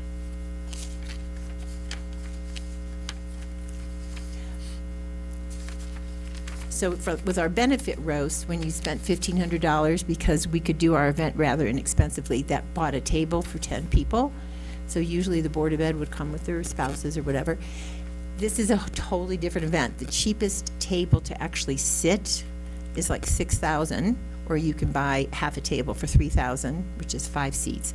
So each individual ticket is $300. So that's kind of, there's seating around the room, but you don't get a table that's yours for the whole night unless you buy the cheapest table is $3,000 for half a table. 5 seats. Or you just buy, if you decided, for instance, to put $1,500 towards it, then that would buy 5 individual tickets that the board or whomever would want to take advantage of. So that's how it breaks down. So the tickets are more expensive than the roast because they've got to pay the Beach Boys and they got the Fillmore Auditorium to pay. Their expenses are much higher. But we'll stand to make a ton more money than we have in previous years. What does the, about 2/3 of the way down this sheet here, Yeah. you say, please let me know if Adams 14 purchases tickets to Yeah. this event, because Kids First has to contribute to the event by selling a certain number of tickets, so I Right. need to keep track. Right, yeah, so that's the 20,000. So I personally have to either sell tickets or get the value from silent auction items, baskets of wine, or, getting to use somebody's winter park cabin for a weekend. I have to raise $20,000 out of those 2 things, ticket sales. So when you would just go online and buy, let's say you used a credit card to go online and buy the $1,500 worth of tickets, you just email me and tell me so that I can tell COBIZ, hey, you know that $1,500, the 5 tickets that were sold to Dr. Abrego, put that under my 20,000. So it's just for COBIZ to keep track that I got my 20,000. Earmarking, What's that? Earmarking. Yeah. So I just have to get kind of credit so that, and Big Brothers and Big Sisters has to do the same thing. They have to raise 20,000. So we just have to keep COBIZ informed what we did Right. and what we got. Are there others on the board that could explain how the board has participated in previous years on events like this? Well, like she just said, we purchased a table. For 1,500. For 1,500. Now they went up. Yeah, this event, well, yeah, but we only netted 35 in the past, and now we might walk away with a check for 150 each of 2 years in a row. And we, just for you to know, our agency provides $750 of charitable care every year. So when we do a healthcare visit in the 5 different clinics in this school system, Medicaid does not pay us what it costs us. And then the children who are uninsurable, who cannot get on anything, we totally absorb that cost. So we have to do a ton of fundraising to serve the kids in the school district. So is it the question before the board is, at what level does the board want to support this event? I guess that's question one I have. And then the second question is if the board decides to purchase so many, a table or so many seats, how do we distribute those tickets among the members of our community? We'll do that at the next board meeting, Dr. Hyde. We just listening to the presentation. We're not gonna vote or. No, I know we're not voting. I just want to know, let's say we decide on a table or, half a table, whatever it is, 5 or 10 tickets, then how do we determine who in our community receives those 5 or 10 tickets? Whatever board member don't go. If I don't go, Monica, I'm not Well, going. I would suggest that perhaps instead of the board members going, we might offer those to other members of our Adams 14 community. They might be teachers, or they might be students and their parents, or I don't know, but something other than the board members. That's normally how we do it if we don't go. We ask, like golf tournaments. I don't golf. Who want to go? So anybody want to go can go. We necessarily don't have to go to everything for board members. Should we give priority to perhaps some teachers? It depends what you want to do, Dr. Okay. Okay. Yeah, and I'll tell you, with my own staff, when I get something free and I'll ask who wants to go. And then if I get 20 people saying, I want to go, but I've only got 5 seats, I put their names in a hat and it's random. Right.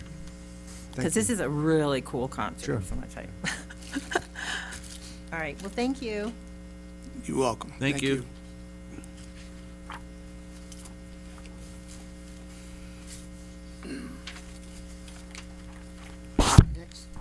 Mr. Chairman, so next Tuesday at the regular meeting, will there be an actual proposal regarding this fundraiser? It'll be an action item at that point. Okay, because I don't see anything drafted with that kind of language at this point. Well, it's an action item, kids first, and then we'll decide at that point in time, what do we want to sponsor? Okay. If we want to sponsor, or do we Okay. want to buy tickets, or what do we want to Okay. do? That discussion will happen on Tuesday when we do the actual action. When I say any questions, then we'll bring those up at that time. Okay, great, So, thank you. That's when we'll do that. So now we're going to move on to, any other questions for kids first? Thank you. We'll move to the study presentation now, budgets and goals. Yes, Board President Archuleta, I'd like to welcome our new finance officer, Sean Milner. He comes to us from the state of Illinois. I want to thank him for joining our team, and he and Eddie are going to give us an update on the budget. So, gentlemen, you're on.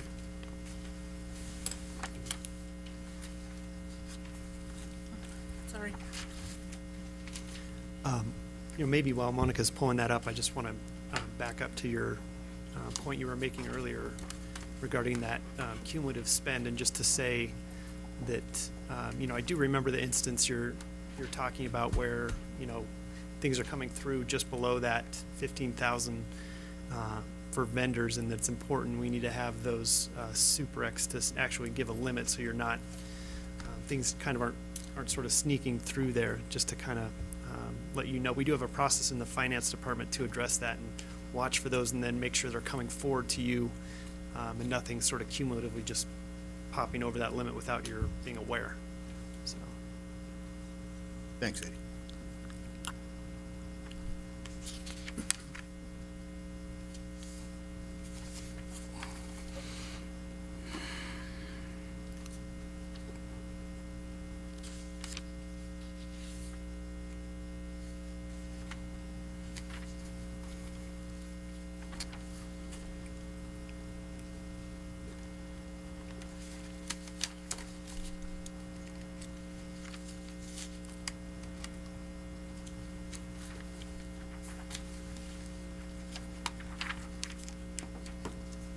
So this is just to review kind of where we are within the budget development. And to recap, in January, we revised the 17-18 budget to accommodate anything that needed to be increased there.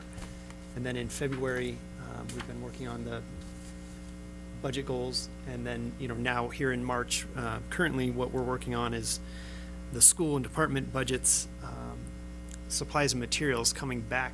And right now we're targeting about March 25th to try and actually have all this back into finance. So that's sort of the deadline there when we may begin to assemble those pieces together. And then should be able to expect another budget update in April, and we'll give you any specifics we can at that point to revenue numbers that we might have or other expenditure numbers. And then in May, around the 10th, or probably before then, we'll have final revenue numbers from the state of what we could expect, and we should, have a better picture too of, where we are within negotiations. And you'll see a proposed budget at that time, and it'll be submitted to Dr. Abrego as well. And we'll have to publish a notice about that being available so it can be reviewed, and we'll have a preliminary budget meeting. And then in June, a public hearing on that proposed budget, and we'll have to adopt it by the end of June 31st. So I'll go ahead and turn this over to Sean. Good evening, Board. So one of the areas that we wanted to look at when going over the budget was reading over the policy to see where we stood on what were the budget priorities. So we pulled policy DBD, which is the determination of budget priorities. There's actually a list of about 21 different priorities that are listed. I pulled out about the 9 most important priorities, but if you wanted to reference policy DBD, all 21 are on that item. Of the items, number 1 that is on there is all budgets should be derived from a 5-year plan, which we'll talk a little bit more about later on in the presentation. But the district currently doesn't have a 5-year financial plan that would be one of our goals to work on and implement.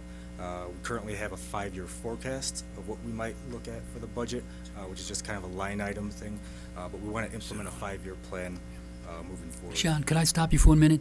We're having a hard time hearing you. Sure. Can you make sure your either mic is on or get a little bit closer? Yep. It should be a green light if it's on. Okay. So we do want to implement a 5-year financial plan for the district, which currently is not be implemented for us. We do have a 5-year forecast that you'll see in the prior year's budget, but that's just kind of a one line item area. So moving forward, we're going to set some goals for a 5-year financial plan to be implemented that we'll bring to the board next fiscal year. Number 2 is to include contingency plans in the event that assumptions prove erroneous. So we always want to make sure there's a contingency area in the financial budget in case something happens where there's errors in the budget, either from the state, federal, or the local level, to make sure we have we're acting correctly to make sure.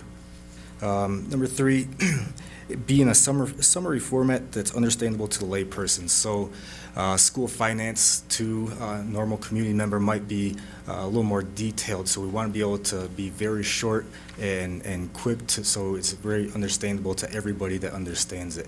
If there are ever any questions, we can always go into detail and answer those, but the purpose of the budget is to be able to be short and very informational so everybody will be able to understand it. Number 4 is itemized district expenditures by fund. That's simply by going through the expenditures by each fund to show the expenditures and revenues each fund showing moving forward. We want to adequately describe the proposed expenditures. So we really want to be able to show anything new, if there's anything extraordinary that wasn't there last fiscal year, that's going to be in there this fiscal year, to be able to go in and provide some detail of what that might be. Show the amount budgeted from the current fiscal year along with next fiscal year.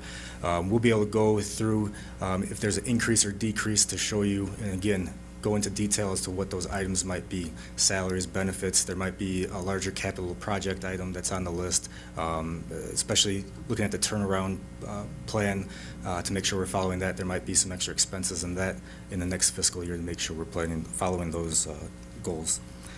We want to contain enough information to enable credible projection of revenue and expenses. Again, we want to be able to make sure we have enough research, waiting till May to have the legislative information for the revenue, making sure we're fully finished with negotiations and other items to make sure we have all of the items that are as correct as possible to present this next budget. We want to disclose all the assumptions. So based on what we project for the salaries, what are the assumptions going into that? Based on all the expenditures and revenues, what are the assumptions that are going to do? So we'll have a detailed list of why we are presenting the budget the way it is and be able to back that up with what the assumptions that we have in there. And again, we want to comply with the state and the federal law moving forward. Any questions on page 3? So I have a question. So under number 5, it says adequately describe proposed expenditures. As a district, I know that transportation has futuristic projections of what they may need. Athletics, we heard from Mr. Denmark of a futuristic projection of what he may need in the budget next year.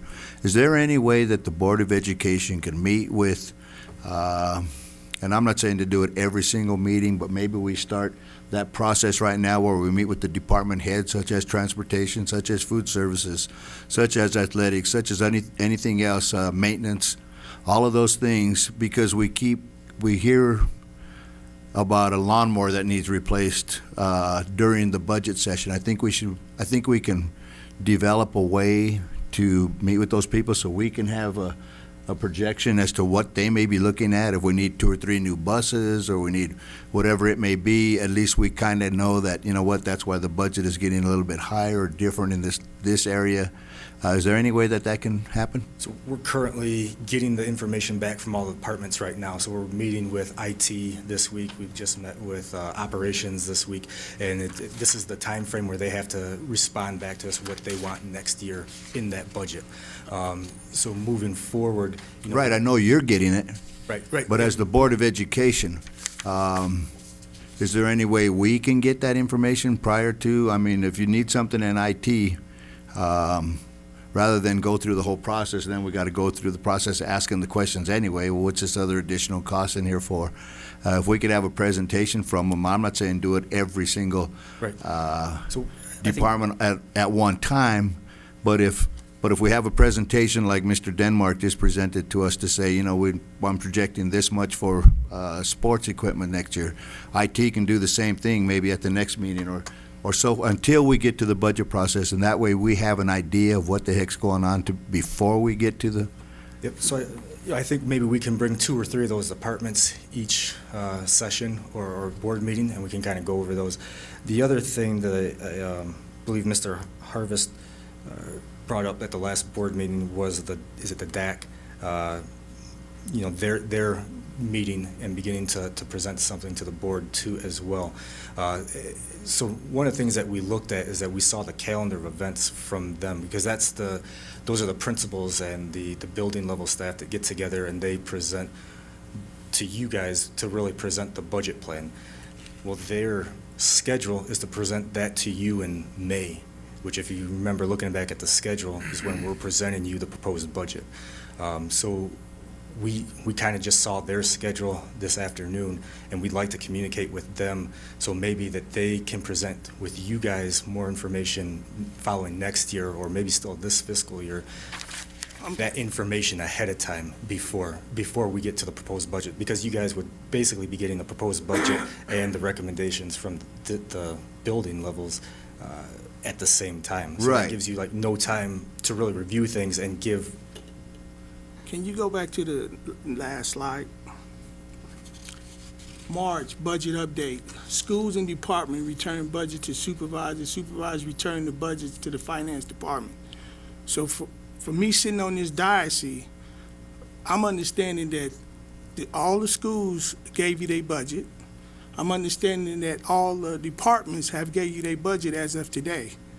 We're still meeting with the departments right now. Okay, so as what the chair, Mr. Timio, just said, the Board of Education, which is us sitting up here, we would like to get the department heads with their budget they submitted to you and Eddie, and we want to sit down and go over the budget with them also.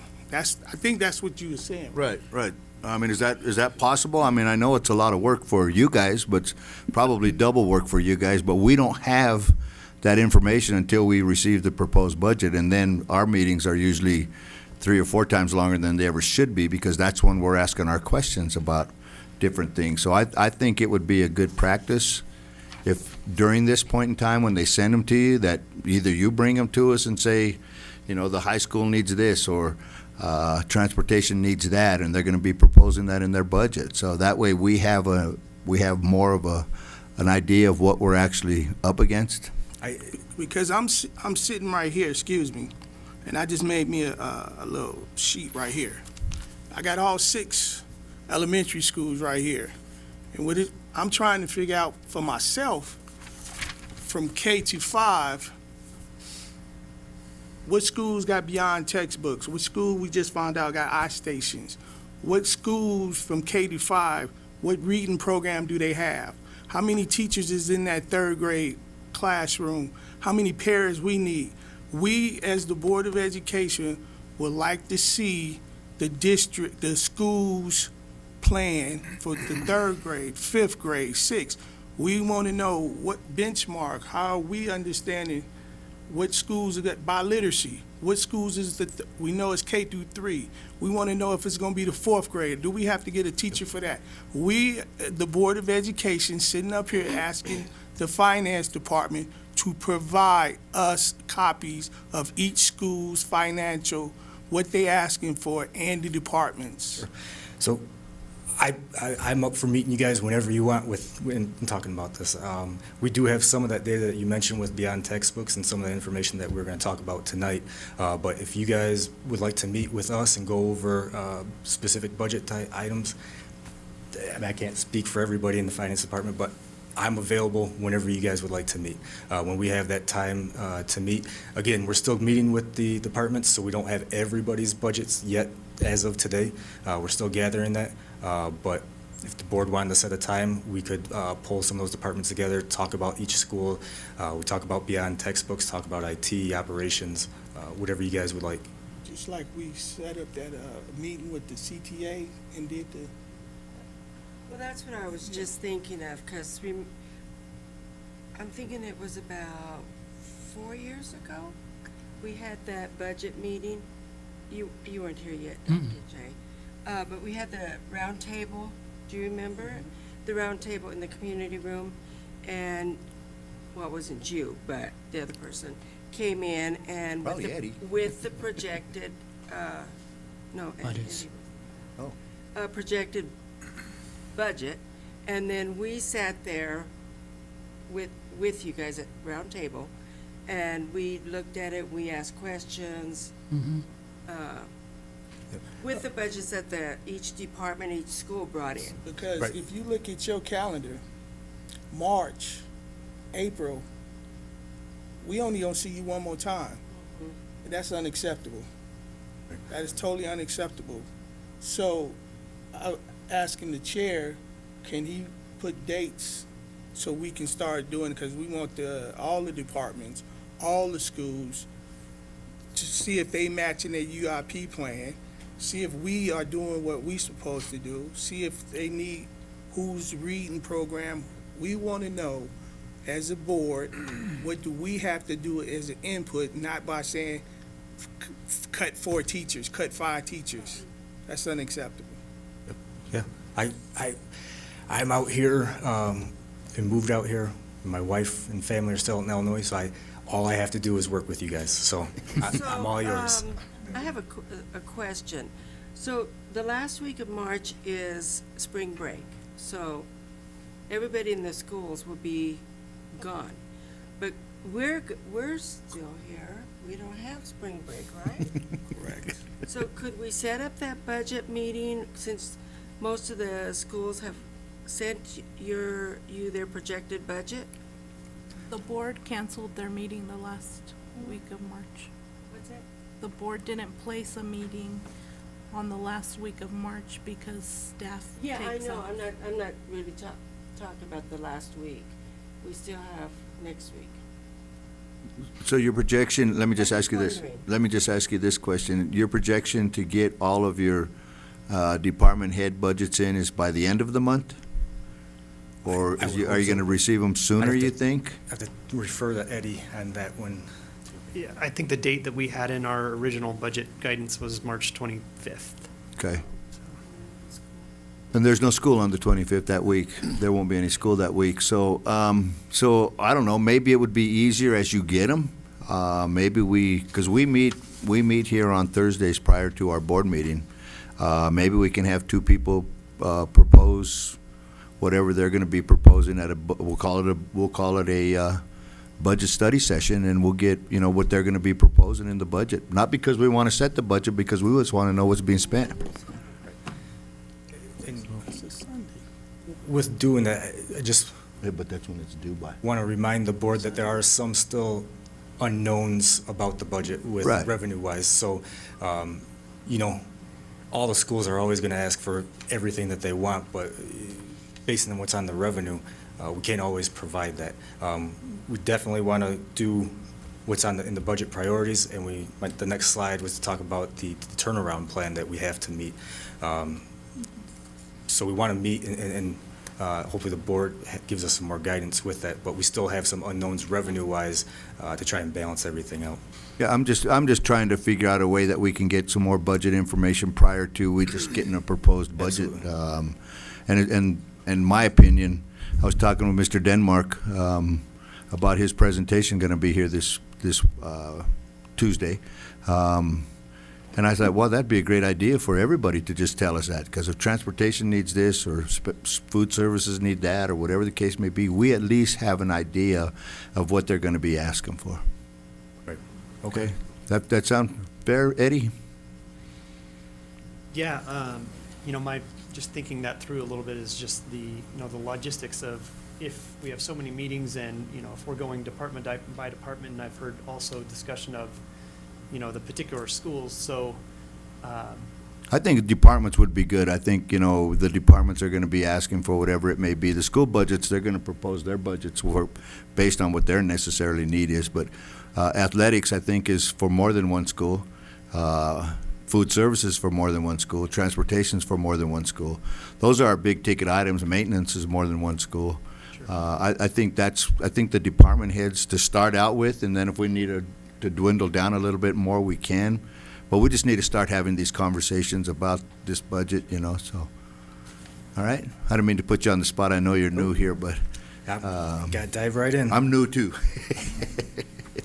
Before we move on, I'd like to, I kind of second what my colleagues have said here, but I also see, and I was mentioned this last time, I see the board participating in 2 ways. One, in terms of budget approval, but also in terms of budget planning. And obviously, generally, the planning precedes the approval. And it seems to me that we're right now, in the springtime, is when we're, should be doing the planning. And I would like to have the board have an opportunity to help with some of the planning. And specifically, if there's something that the board wants to suggest or propose regarding safety or something like that, that we should have a discussion among ourselves, but also with the finance people or accounting people to see, and with the superintendent's office, to see whether it's something that ought to be put into the process. And it seems to me that this month and next month is the time for that to happen. Do you agree that this is the time within the 8th month cycle that should happen? Yes. Okay. So I will push for that to be a discussion item among the board. Thank you. Thanks. President Archula? Yes. I think with as much budget discussion the board is requesting, I think there almost has to be an additional date scheduled to only address budget. I can't see scheduling in so many departments into a regular board meeting with everything we have scheduled out already. Okay, so, so I guess that's a question for the board. Are you willing to come to a study session with the budget department, with the folks that are gonna be having the budget on a different day? It'll still be open to the public, it'll still be a study session, but it'll just be an additional day for everybody to come. I'm okay with it if we can do it in the evening. So whatever day works best for you folks. How many do you have now requests in for items, budgets in per department? I think we haven't got the majority of those back yet, just knowing that deadline isn't out until March 25th. Right, so I mean, do you have one, two, none? Yeah, I think information technology is kind of the one I would say is pretty much there, and even they are still tweaking their numbers a little bit. Okay, so in a couple of weeks, we'll talk about it, we'll have conversation, and we'll set up another time when hopefully they start running in, because hopefully people don't wait till the last minute to turn them in, because it's very important, necessary information that we need. So if we can expedite the numbers, I think it would help us. Can I put one more thing out there? Yes. March 13th is your only March meeting. Okay, so we can do one after the 13th, before the 25th, before the, yeah, I mean, we can set a special meeting. We can call a special study session or whatever the case may be.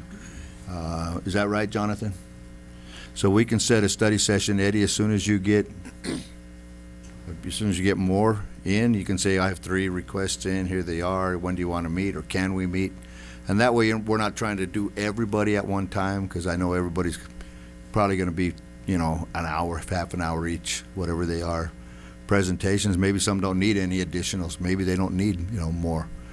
Those can be pretty simple, but the ones that are going to be bringing like big ticket items, I think it's necessary that we have those conversations. Okay, thank you. As far as the district turnaround goals, these are some of the goals that we put forward. Improve and sustain student growth and achievement across all schools. And it's our job to provide the resources that we can help aid the other departments to make sure we're successful in this turnaround goals. I know with talking, we're looking at extending beyond textbooks to the 6th grade, making resources are available to sustain growth and meet or exceed the achievement goals. Customize and target support to meet needs. We talked about by the winter or around December of FY19. So this next December, all 5th through 12th graders should have access to Chromebooks at the schools. Recruit, develop, retain, and sustain highly qualified school leaders and teachers. We currently have 97% current administrators are highly qualified, and 98% of teachers are highly qualified. I know we're looking to get that number to 100%, so we're moving towards that and pretty close to that objective right now. We're also looking to see the retainage of those, and we're hoping to have those numbers soon as to, how many teachers are we having here stay long-term? So new teachers and new administrators that are coming in, are they staying here long-term so we can retain them?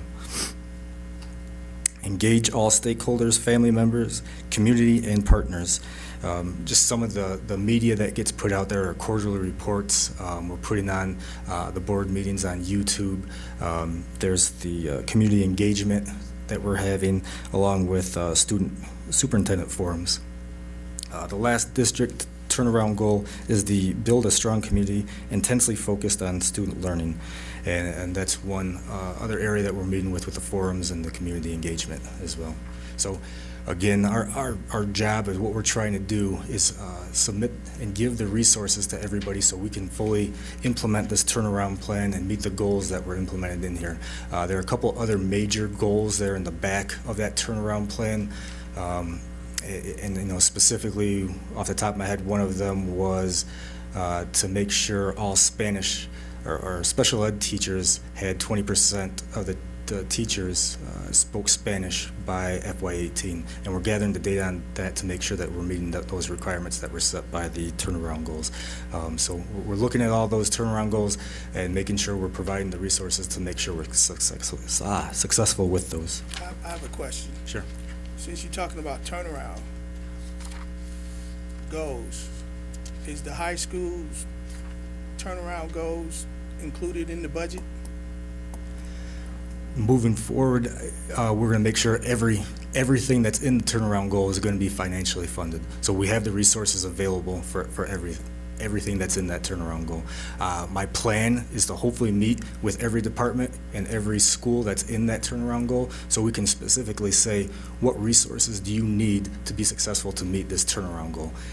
If they can communicate back to us exactly what they need, we're going to make those resources available. The turnaround goal to me is probably the top goal that we need to meet. We have to make sure that these goals are met for every single goal and every major goal that are in the back of that book as well, to make sure we're successful. So when we meet with the departments and go over the rest of their budgets for this next month, it's going to be part of the conversation that we have. Ms. Maldonado, just a quick question off the top. We know the high school is a really priority for the district and goals and turnaround. How soon could you get your budget or UIP close to, so we can, as a board, go over yours first, if you don't mind? Because you are sitting there and finance is saying that he will meet you, and I'm just trying to see, based on the CDE, are we going to meet the high school and the turnaround goal matching dollar for dollar of what we said we was going to do with the CDE, what we presented to the CDE and your high school? Because I'm looking at this and it's saying all 5th to 12th graders will have Chromebooks, and then I'm looking at the top saying 6th graders. So now I'm trying to see where's the budget finna come for those Chromebooks because the 11th and 12th graders didn't have them either at the high school. So basically we saying 11th and 12th graders gonna have Chromebooks. We saying 6th graders gonna have Chromebooks and all 5th graders. So if IT is standing back there, we had a problem, not this year, but prior, getting all those Chromebooks out on time. So we are talking about a lot of labor, dollar signs, and we talking about March. This is March. So I think there's an urgency for this district to be moving expeditiously to meet those turnaround goals if we are putting numbers up there for us as a board to look at them. we met with IT, I believe it was yesterday, and talked about, we purchased, I can't remember how many total Chromebooks it was, but the plan is we're putting, 1,031. so we're purchasing another group of those, and they're going to be processing those as fast as they possibly can. But the goal was they thought they could spend, I think the board approved about $1 million to pull out of reserves for these specific Chromebooks and to implement them. And so far, we've spent about $361,000. There's going to be another batch of about $361,000 that are going to be purchasing, I believe in the next month or so, was it? Right. And then those are going to be the next round. We're really taking, which I believe was initially 3 stages of these, and kind of pushing them together in about a year and a half to make sure all these students have the Chromebooks, to where IT, it is a hefty goal, but they're knocking them out and getting them out as fast as they can. They're pretty much, from what I understood, working on Chromebooks filled to their room as high as they can, processing to make sure they can get them out in time. So I believe they're doing pretty much everything they can to fully meet the turnaround goals, and we're providing them the resources to meet that. So that, I mean, just to kind of piggyback on what Sean's saying, is that $1 million would get us to that goal. And then, when we're looking at the beyond textbooks and how far that is implemented, we were kind of discussing today, if we had just rolled that out across the district, what would be the total cost we'd be looking at, and that'd be something like, $130,000 that we would be looking to build into this next year's budget as just maybe a blanket figure to say we're covered if we're going to roll it out across the entire district, if we're able to accomplish that. But we also have to cover the teachers, the professional development. We have to bring in people coming in.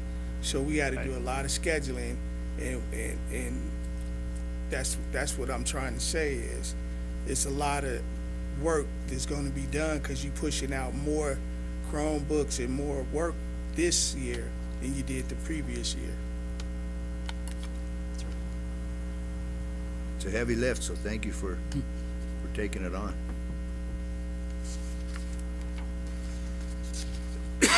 So this slide is just to kind of,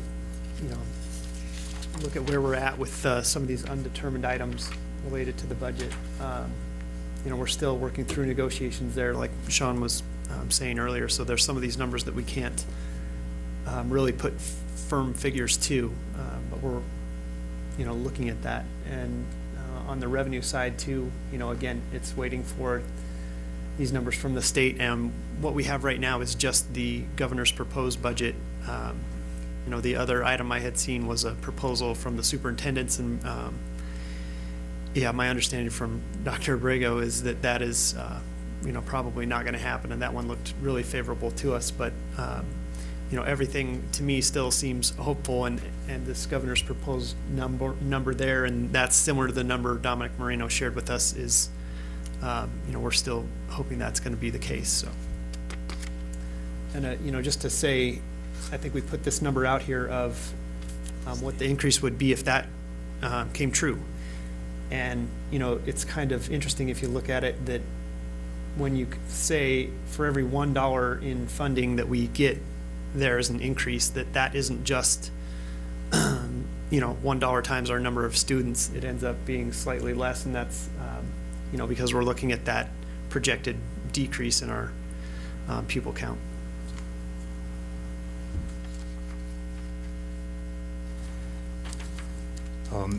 This next slide is kind of the goals that I would like to implement moving forward for next fiscal year in the finance department. Goal number 1 would be to adopt a 5-year finance plan and implement it and present that to the board by June 30th of 2018. Currently, we don't have a 5-year finance plan, and again, that's something I feel like should be implemented. We could tie that back with strategic plans, with the turnaround plan and what's in the board policy, and that this will have to do with a lot of collaborating with all the departments, all the schools, to meet and try kind of move forward and think forward of what do we want in 2, 3 years, 4 years, and 5 years, and put a budget proposal together for that. It will be a moving document, so we will adapt to it as we move forward each year. But if we have something kind of look forward through and know kind of where our budgets might look long-term, I think it'd be very important to have. The second thing, obviously, adopt a balanced budget as well by June 30th of this year is another goal. We'd like to work and collaborate with district administrators to meet or exceed the goals set forth in the district policy as well as the district turnaround plan. I think with meeting with the board and especially bringing the departments together, looks like probably in the next couple of weeks, should help us determine the board goals for the FY19 budget. Again, we'd like to get on a schedule that hopefully, by this time or around this time next year, we'll have some board budget goals kind of in place already for the next school year as well. We'd like to adopt a cash flow analysis of the district's finances by June 30th, 2018.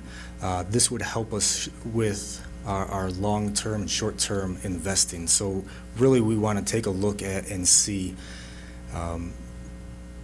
when do we have all of our payrolls and are those expenditures needed? We know when our taxes and our state revenues are coming in, so how can we take advantage of when we have the most amount of money sitting in our bank account to possibly go out and invest that money to capture the largest percentage of investment and then have either those CDs or investments mature when we might need them for payrolls or for capital projects or for equipment that might be needed. So again, we'll look out long-term for the entire year and kind of put a cash flow analysis together so we can invest in some of those CDs that might get higher yielding rates and hopefully capitalize on that. I believe we have estimated about $100,000 in investments of income this year, and I think we should probably double that by next year if we really take advantage of how we maneuver our money around in investments. Adopting a long-term debt plan and meet the goals of the district. Again, we'll have a lot of collaboration with the COO and meeting with those capital projects. Those would be, building possibly some new schools, any larger capital project plan to make sure we might be able to look at different options rather than just going out for referendum or bonds or some of those matching grants that we have out there. Is it possible that some of the bonds that we currently have for long-term debt are callable, or we can refinance and save some money without paying that high interest, and maybe we can pay them off early and save and invest that money what we could pay them off and save the money with. It's something I'd like to dive into and present with the board of a long-term debt plan that we might be able to implement. And again, meet with the CEO for those goals. We were looking over and reviewed the last board meeting, and we're trying to, I believe, Mr. Thomas, you had some questions about some of the finances, and we were trying to go back and answer some of those questions that you might have had. That had to do with, one of your questions was, are we meeting the FY18 goals, the current fiscal year goals that were put in place by the board for the budget goals?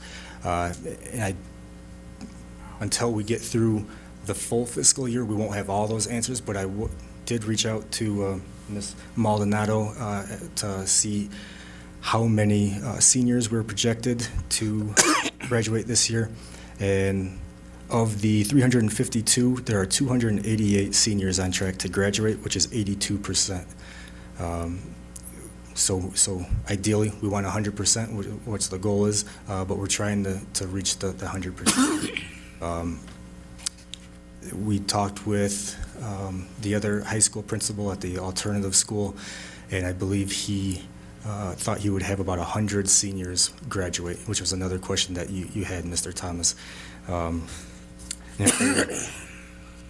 If there are other questions that you had from last time that you'd like answered, please feel free to bring them up, and we'll see if we can get those to you by tomorrow. Thank you.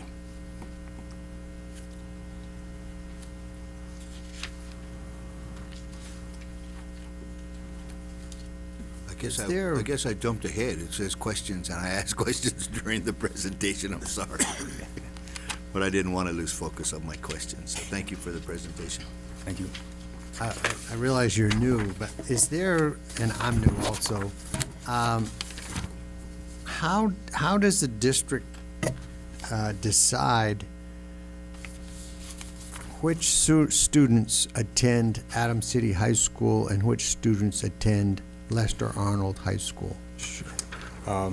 So we actually reached out to Paul Sandos, and he gave me a rather long explanation.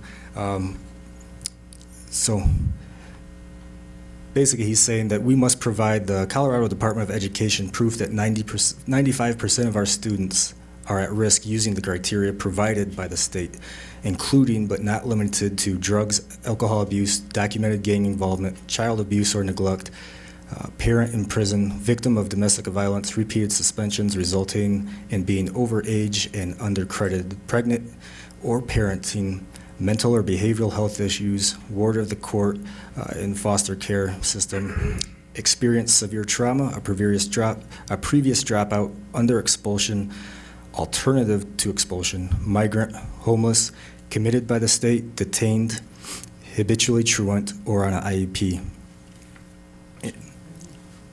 Can you just send us a copy of that, please? I appreciate it. But a lot of times, in summary, it's mandated by the state that a student may be moved to the school. And can you provide that state I will. statute for us too? Yep. Will. Well, I'm sure. And is it to the Sure, advantage Jonathan? of the district to have Lester Arnold designated as an alternative? Jonathan, can you high get that school? for us? I I can. didn't mean to interrupt you, Mr. Hyde. Yeah, no, that's, did you hear me? Do I need Could to you repeat it? that, please? Yeah.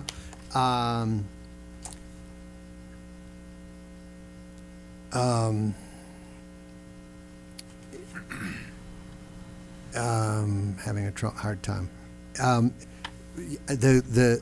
Is it necessary for Lester Arnold? Is it important for Adams 14 to maintain Lester Arnold with that designation of as an alternative high school? You know, to maintain that 95% of its student body under that, you know, various descriptors that you just gave us. I mean, I would probably refer one of those questions to maybe somebody in the curriculum department, or you know, I'm not 100%, but Well, my understanding is there are very few freshmen at Lester Arnold for, I think, a number of reasons.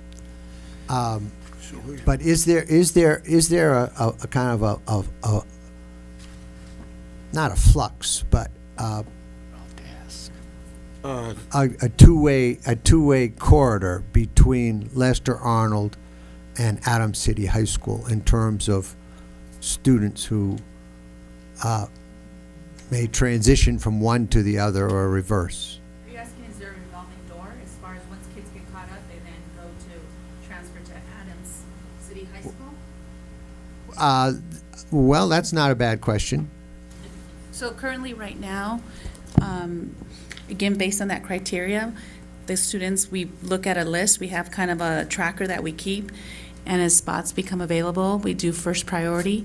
But right now, Lester Arnold has that capacity, and some of the kids, like right now, we are having to enroll students who fit all of that criteria because there's not capacity at Lester Arnold. So like I was shared with you previously, I have a student right now who's overage, undercredited, and is pregnant. I have students who have been to the Shiloh, have been in treatment centers, are again overage, undercredited, and have to come to our school. So, yeah, and I don't know, maybe we're getting a little, you know, a field here in terms of finance, but we in terms of FT, you know, Lester Arnold is pretty close to full.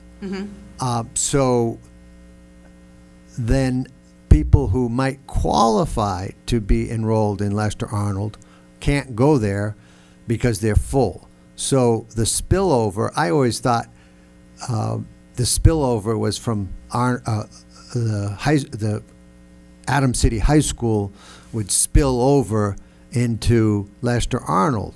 But really, the spillover is working now in the reverse direction because they're full. So technically, like this semester, you would identify kids that would qualify as far as to be more successful in Lester Arnold. But right now, they're at capacity, so we're taking the students. So again, every time we get a kid in, we have a team that meets with the parent and the student to see what supports they need to be successful. So you have the dean, the counselor, AP, or the principal, and we meet with the parent because at this time, we cannot have them go to Lester Arnold, even though that's what they're requesting, a smaller school or because they're pregnant. Well, I mean, see, Lester Arnold has a infant care room, and so if a young woman has a child, she can attend classes and leave her child in the nursery. Mm-hmm. I assume that your school doesn't have that ability. It does not, and we've recommended some students just because some girls have been embarrassed of their condition, so we've recommended them to go to Flo Crit, which is a school in Denver that again provides that service. What's the name of it? Florence Critton. Oh, okay, yes. So it's in Denver.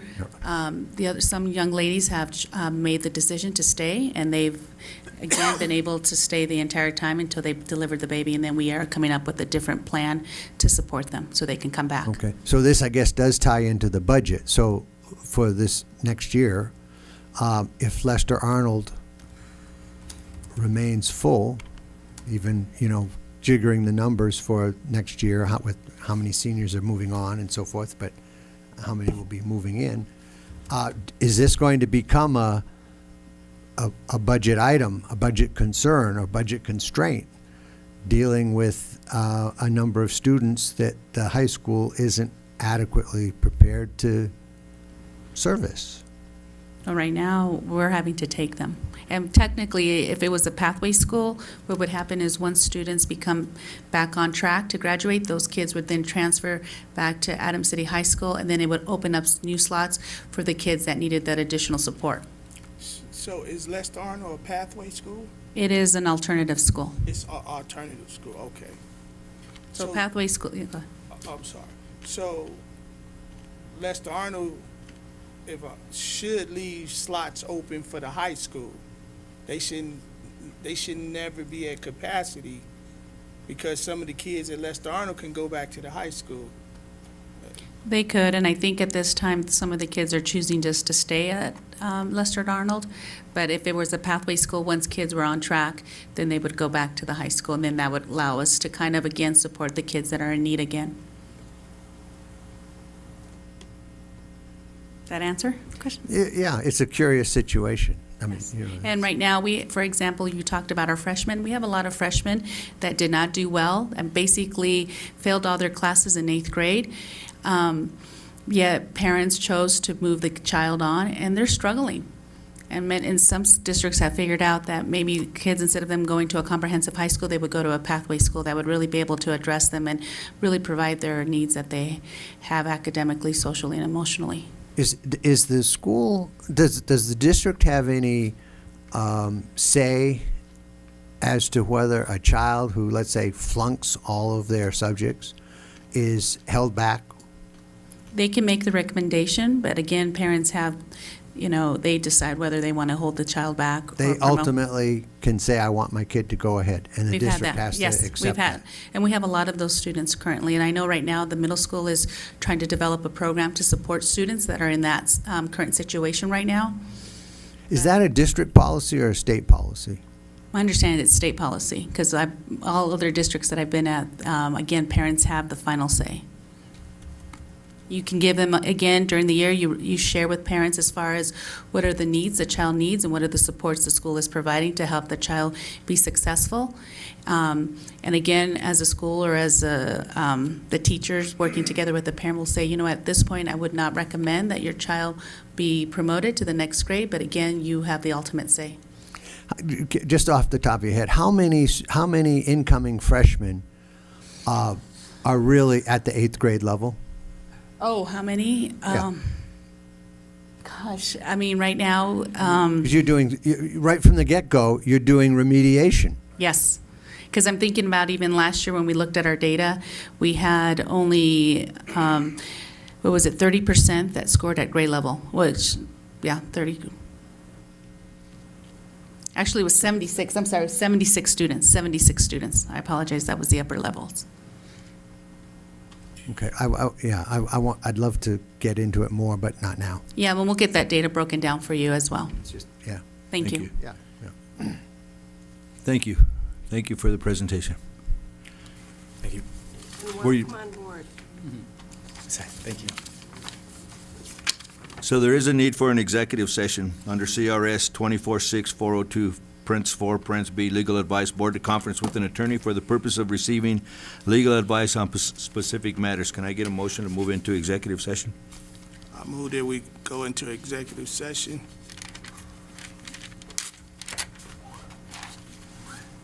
Second. Is there any discussion? Have roll call, Monica, please. Mr. Archuleta? Aye. Dr. Hyde? Aye. Mrs. Quintana? Aye. Mr. Rolla? Aye. Mr. Thomas? Aye. These are long.